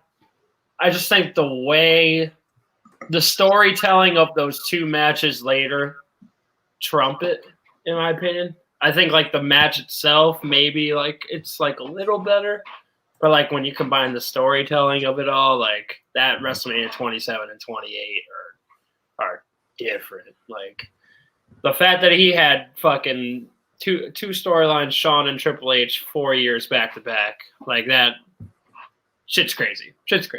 But in terms of this match, it was crazy match, insane match. I gave it a standard A. Yes, 100%.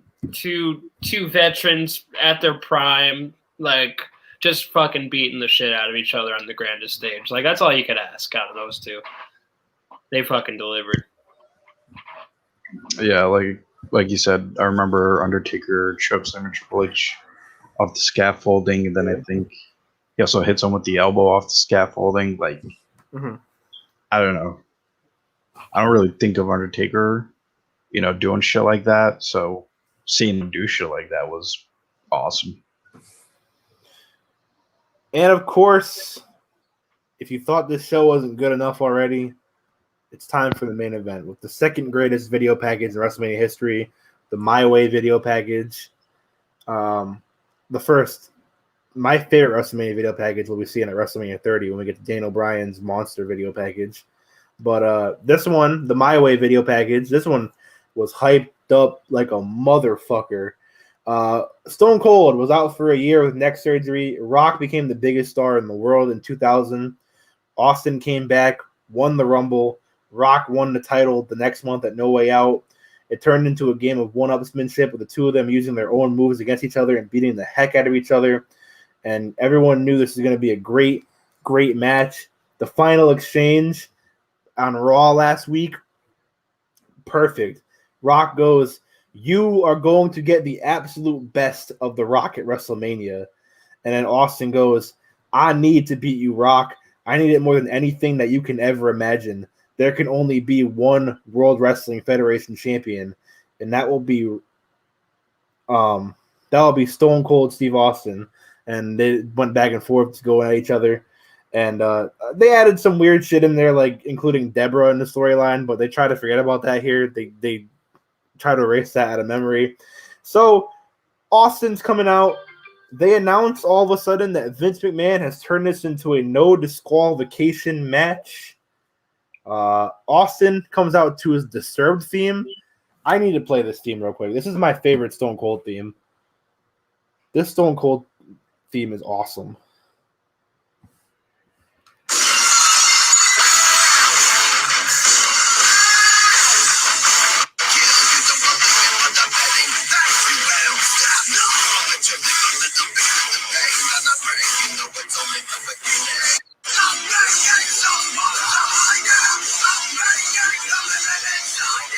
I love that theme. Them adding the lyrics to a regular theme song. Whoo! Austin's entrance here gives me chills. Because going into this, I've seen this match maybe 20 different times in my life. And this is still by far one of my favorite WrestleMania main events ever. And both guys' entrances, especially Austin's in his home state of Texas, this shit gives me chills.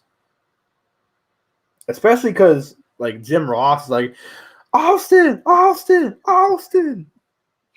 And then Rock comes out. The Texas crowd is booing the shit out of him. Rock does his pose on the ramp, and Austin's looking at him like, what the fuck is wrong with you? What? You gonna stare down Stone Cold? What? The rattlesnake? What? So, I'm going to give a little rundown here. So, they go at it. Normal match for a little bit. They're going at it, getting some chairs involved. The crowd is still booing Rock. Austin is the hero here.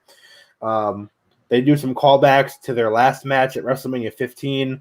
Fun fact, they had 3 WrestleMania matches, all 2 years apart from each other. 15, 17, and 19, they had matches together. Oh, man. They're all great. Like, it's hard to believe that I don't believe that was a long-term booking plan, but good God, that worked out so well for them. Yeah, literally. They're going at it. They have callback after callback to all their previous matches.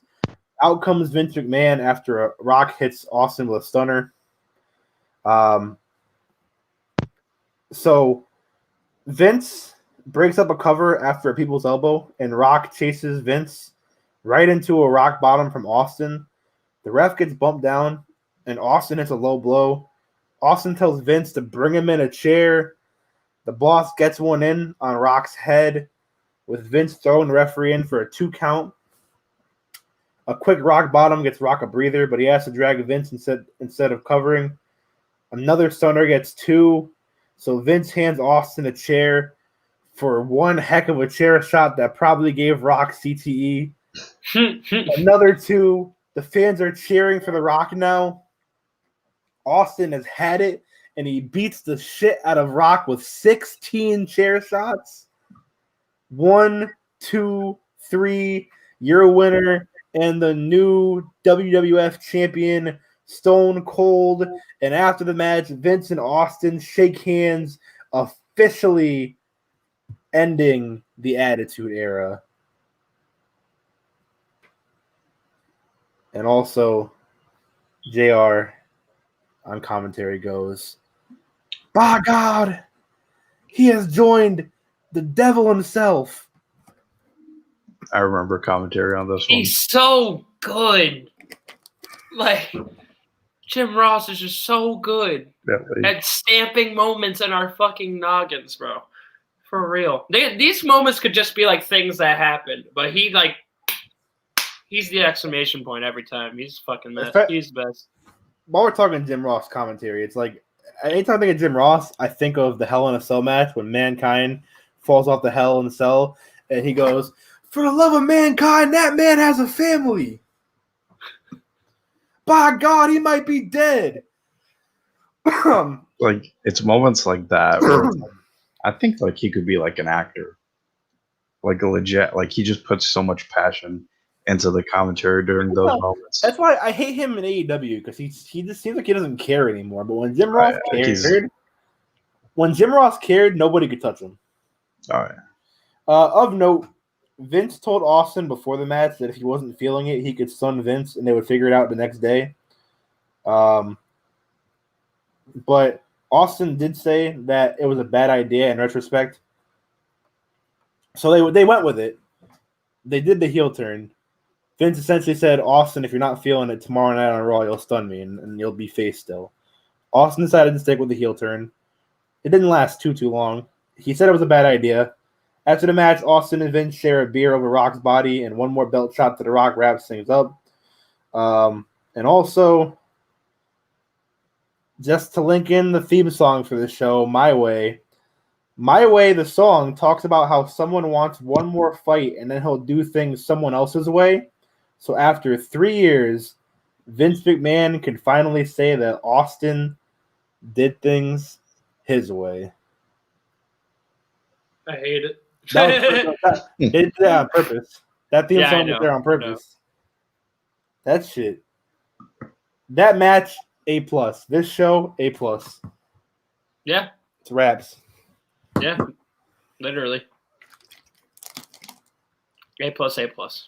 Oh yeah. Perfect way to end it. And yeah. We'll see if it holds up against the other manias that we're doing. But for now, I still stand by WrestleMania X7 being the greatest WrestleMania of all time.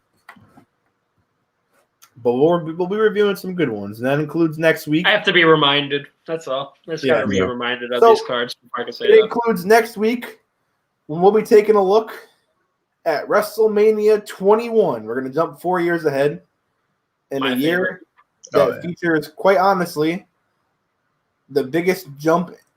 So, a lot of people point to WrestleMania 21 as the true beginning of the Ruthless Aggression era because it sees the tides turn to a new wave of superstars. And we're going to get there. But that's next week.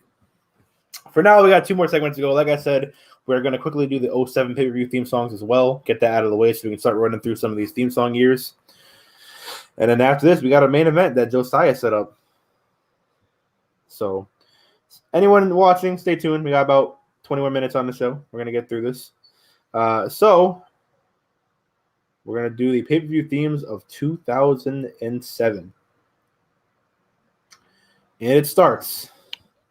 You ready, Snide? With the chat? We're going to start with the theme song for New Year's Revolution 2007. This is Race Against Time by Jim Johnston.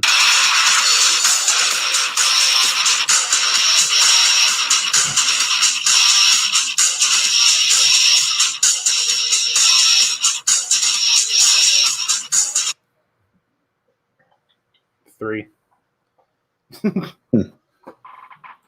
3. Yeah, I do 333. 9. Next up is a theme song for the Royal Rumble 2007. This is Drones by Rise Against.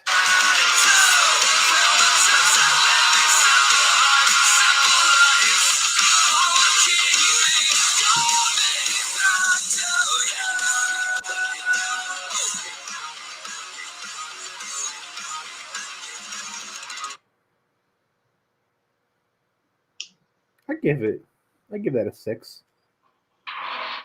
Feel a 7, actually. Actually, no, I'll go 7. I kind of fucked. I give it an 8. All right, so 22 for Drones.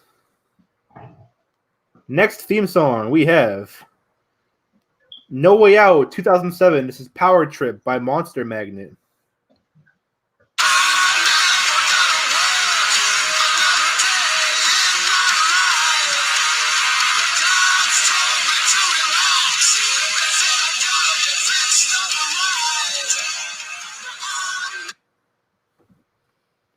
I go 5 on that one. I'm gonna go 4. I'm feeling a 4. I'll go 5. So 14. Next up, theme song for WrestleMania 23, which is also the theme song for the Heat Check. This is Ladies and Gentlemen by Saliva.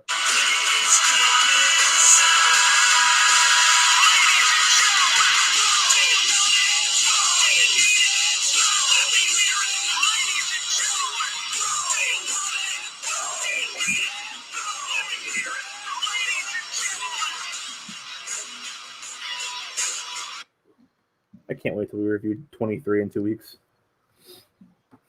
I give that an 8. Give that a. I'll give it a 7. The 6 from me. So 21 for Ladies and Gentlemen. Next up is the second theme song for WrestleMania 23, The Memory Will Never Die by Default.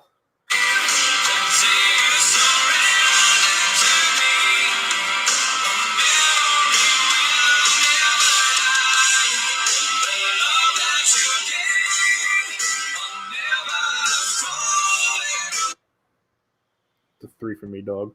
It's a 5 for me. I'll go in the middle. I'll go 4. 12 for Memory Will Never Die. Next up, Backlash 07, There and Back Again by Chris Daughtry.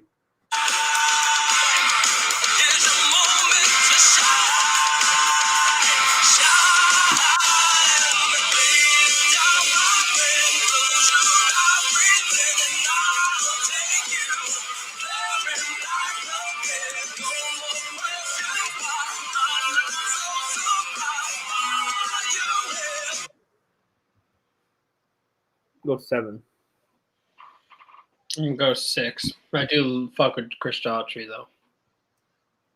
Yeah, it's 6 for me. So 19 for There and Back Again. Next up, for Judgment Day 07, I Don't Want to Stop by Ozzy Osbourne.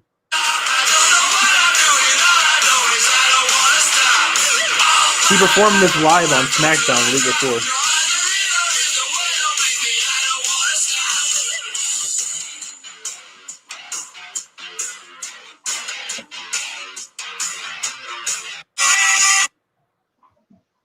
I Don't Want to Stop by Ozzy Osbourne. I give it a 5. I have a 4. Give it a 5 as well. So 14. Next up, we have One Night Stand 2007. This is Famous by Puddle of Mud.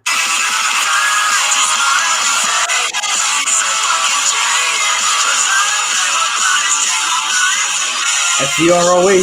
I was just about to say that's SVR right there.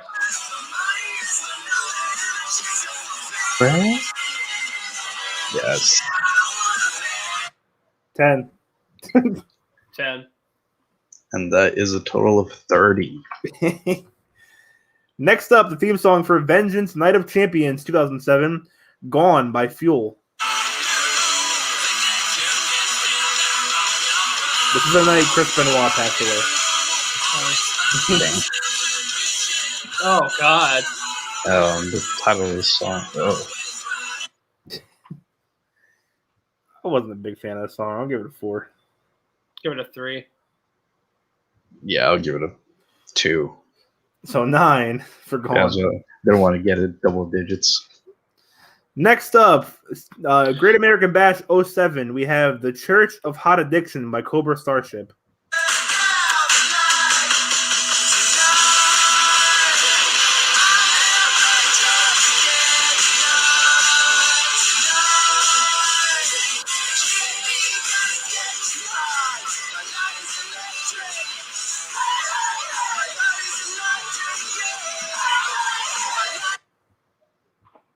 Another 5 for me, dog.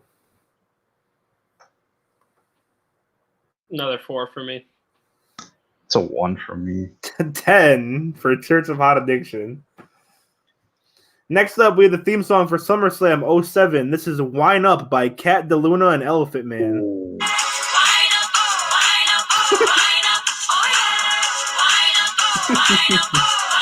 Was this SummerSlam? Yeah, Yeah. this is the poster, too. Oh, I saw it. I'm giving, just because it was a Wine Up and Triple H is the poster boy, I'm giving it a 7. Yeah, I give it a 7. I'll rock with that. I give this a 9. 25. 25. 25? Wait. No, 14, 23. 23. I can't do math, clearly. That sucks. Next up, the theme song for Unforgiven 07, Rise Today by Alter Bridge.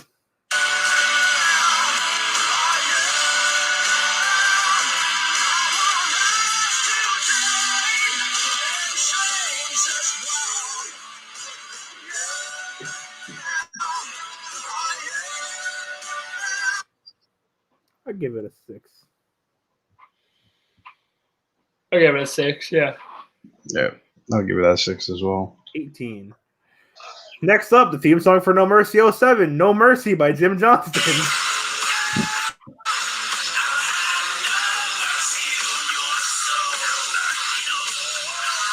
We've heard it enough times. I'm giving it a 1 because I'm tired of hearing it. Yeah, I'm also going to give it a 1 because I'm tired of fucking hearing it. For a total of 3. Next up, we have the theme song for Cyber Sunday 2007. This is Fast Fuse by Kasabian.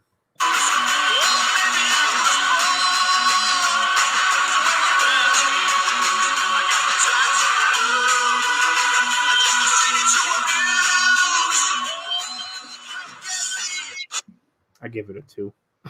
Read my mind. I'll give it a 3. Oh, 7. Next up, Survivor Series 07. We have Tick Tick Boom by the Hives.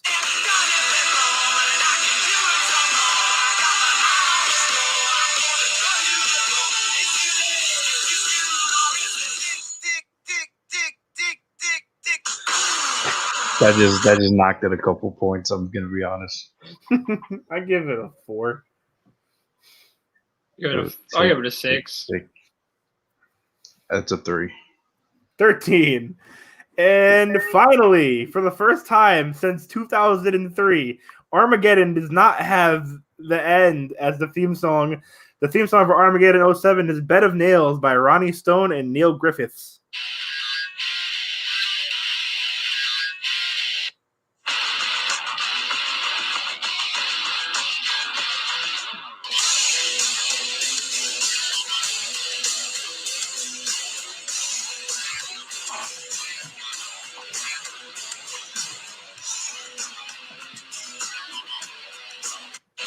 It's even worse than the end. Yeah, I was about to say.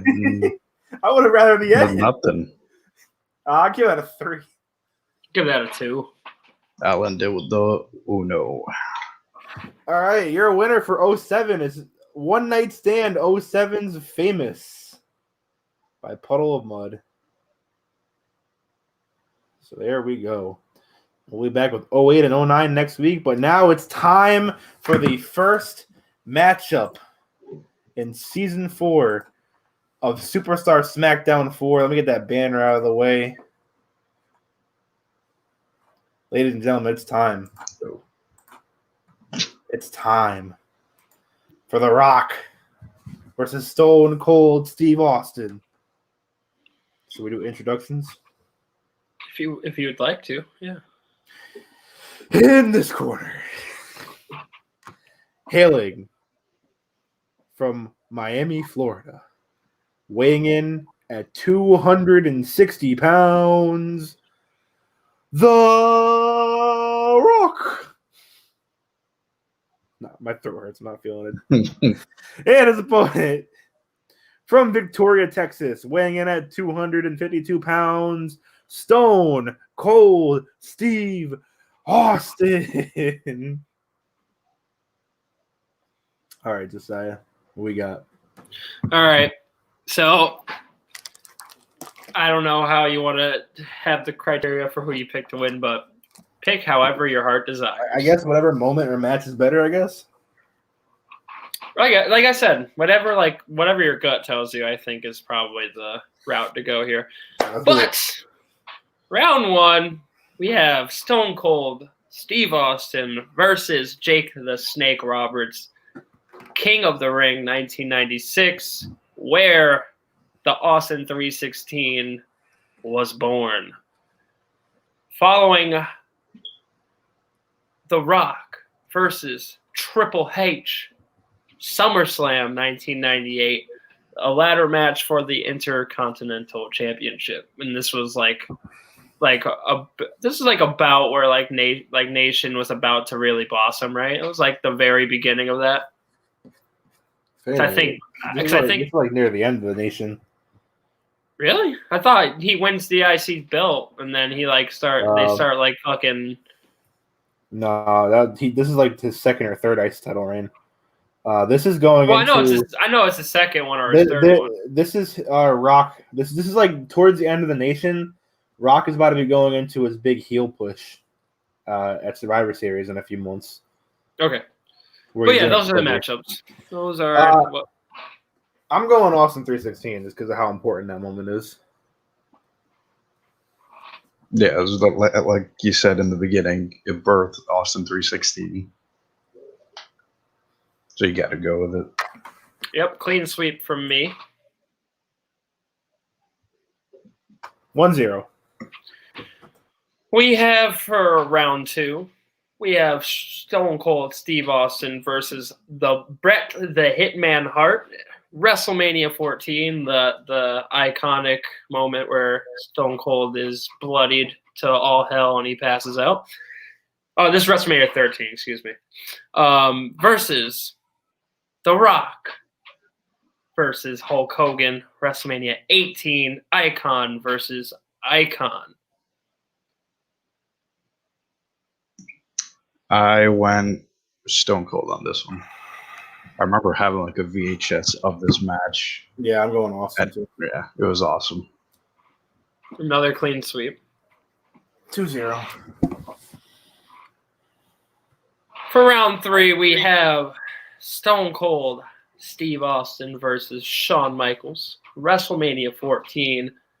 The first time, I believe, Stone Cold wins the world title.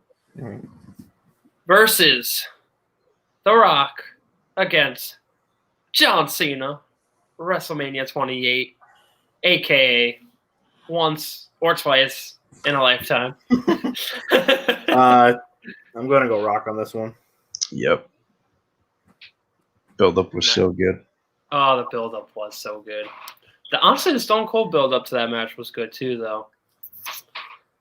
I mean, Rock already won the round, but I'm going to give Stone Cold the honorary vote there. All right, 2-1. We have Stone Cold Steve Austin versus The Undertaker at SummerSlam 1998 versus Kurt Angle, The Undertaker, and The Rock at Vengeance 2002.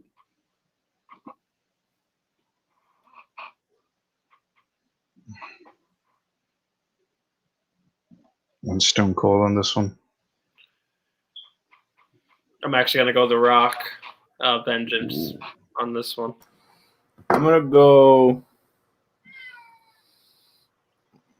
Rock on this one. So 2-2. Next one, we have the Battle of Kurt Angle. We have Stone Cold against Kurt Angle at SummerSlam 2001 versus The Rock against Kurt Angle at No Way Out 2001. Austin.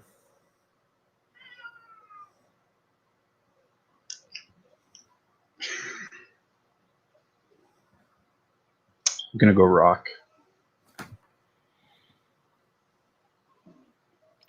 I'm going to go Austin. Him and Kurt Angle had some funny ass shit going on during that time. This is the Battle of Mick Foley. We have Stone Cold Steve Austin versus the Dude Love, at Over the Edge 1998 versus The Rock against Mankind at Royal Rumble 1999. Rock, dude. Clean sweep, very easy. Didn't have brutal. This next one is the Battle of the Triple H. We have Triple H, Stone Cold Steve Austin at No Way Out 2001. 3 Stages of Hell. Yes. Versus Triple H and Rock, Judgment Day 2000, which was an Iron Man match. Rock. I went Austin.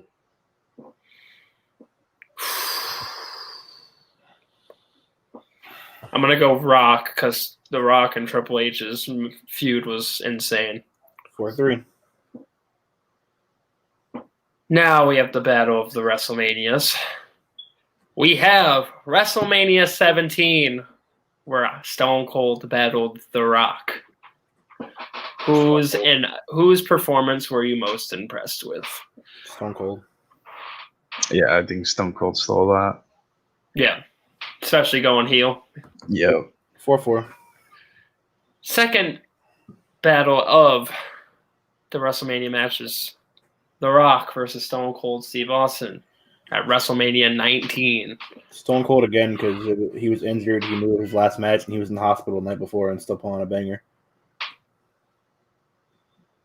Went Rock.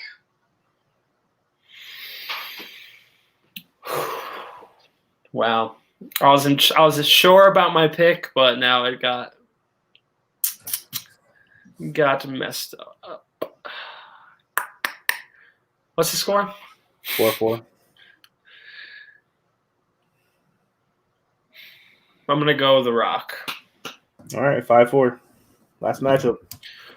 We have the Battle of the Famous promo.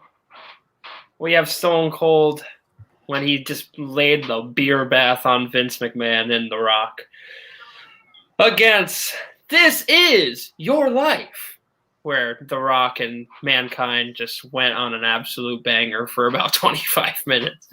Rock, it's the highest rated Raw segment of all time. Easy. It was beer bath for me. It was such a badass moment. Just encapsulates just what Stone Cold was. I'm going to go beer bath too because that shit is just different. All right, we're tied and my phone's almost dead, so let's do this randomizer now. Number randomizer. 1 to 10. Right. It's going to be Austin's number 7 versus Rock's number 2. So Austin versus Triple H, 3 Stages of Hell versus Rock versus Hogan, WrestleMania 18. Rock wins. My opinion. Wait, it was Rock's 2 or Rock's 2 versus Rock versus Hulk Hogan at Mania versus Stone Cold at No Way Out, 3 Stages of Hell versus Triple H. Yeah, I'm gonna have to give it to Rock. Clean sweep, man. Clean sweep. And The Rock wins 11-10 in overtime. He'll be moving on to the second round. I gotta dip on out of here soon, so let's get our outros through here. You guys want to promote your shit real quick? Follow me, JOSYAH_HOWARD11 over on Instagram. Follow my employer at Good Sport Today, all one word. Go and follow at Empower Onyx, all platforms. Go be on the lookout. I'm dropping an article soon. I'll probably post it on the Heat Check as a little, But if you want some D, you're not going to get it from me because that's all about Senshi. Twitter.com at SenShiD where you get the D, but not on Twitch because I will get banned. Twitch.tv/Senshi, SENCII. You can follow me on Twitter, Instagram at AC Knowlton. You can follow the show, _Heat Check on Instagram, at the _Heat Check on Twitter, and at the official Heat Check on TikTok. Anyway, that's going to do it for this week. Next week, we'll be reviewing WrestleMania 21. We will be seeing Thomas Brady versus Peyton Manning and more. on the Heat Check. Thank you all for tuning in for the season premiere. We had a little long one today. Thanks y'all for hopping in. Anybody who watched, anybody who's listening after the case, and we shall see y'all next week. Get the fuck out.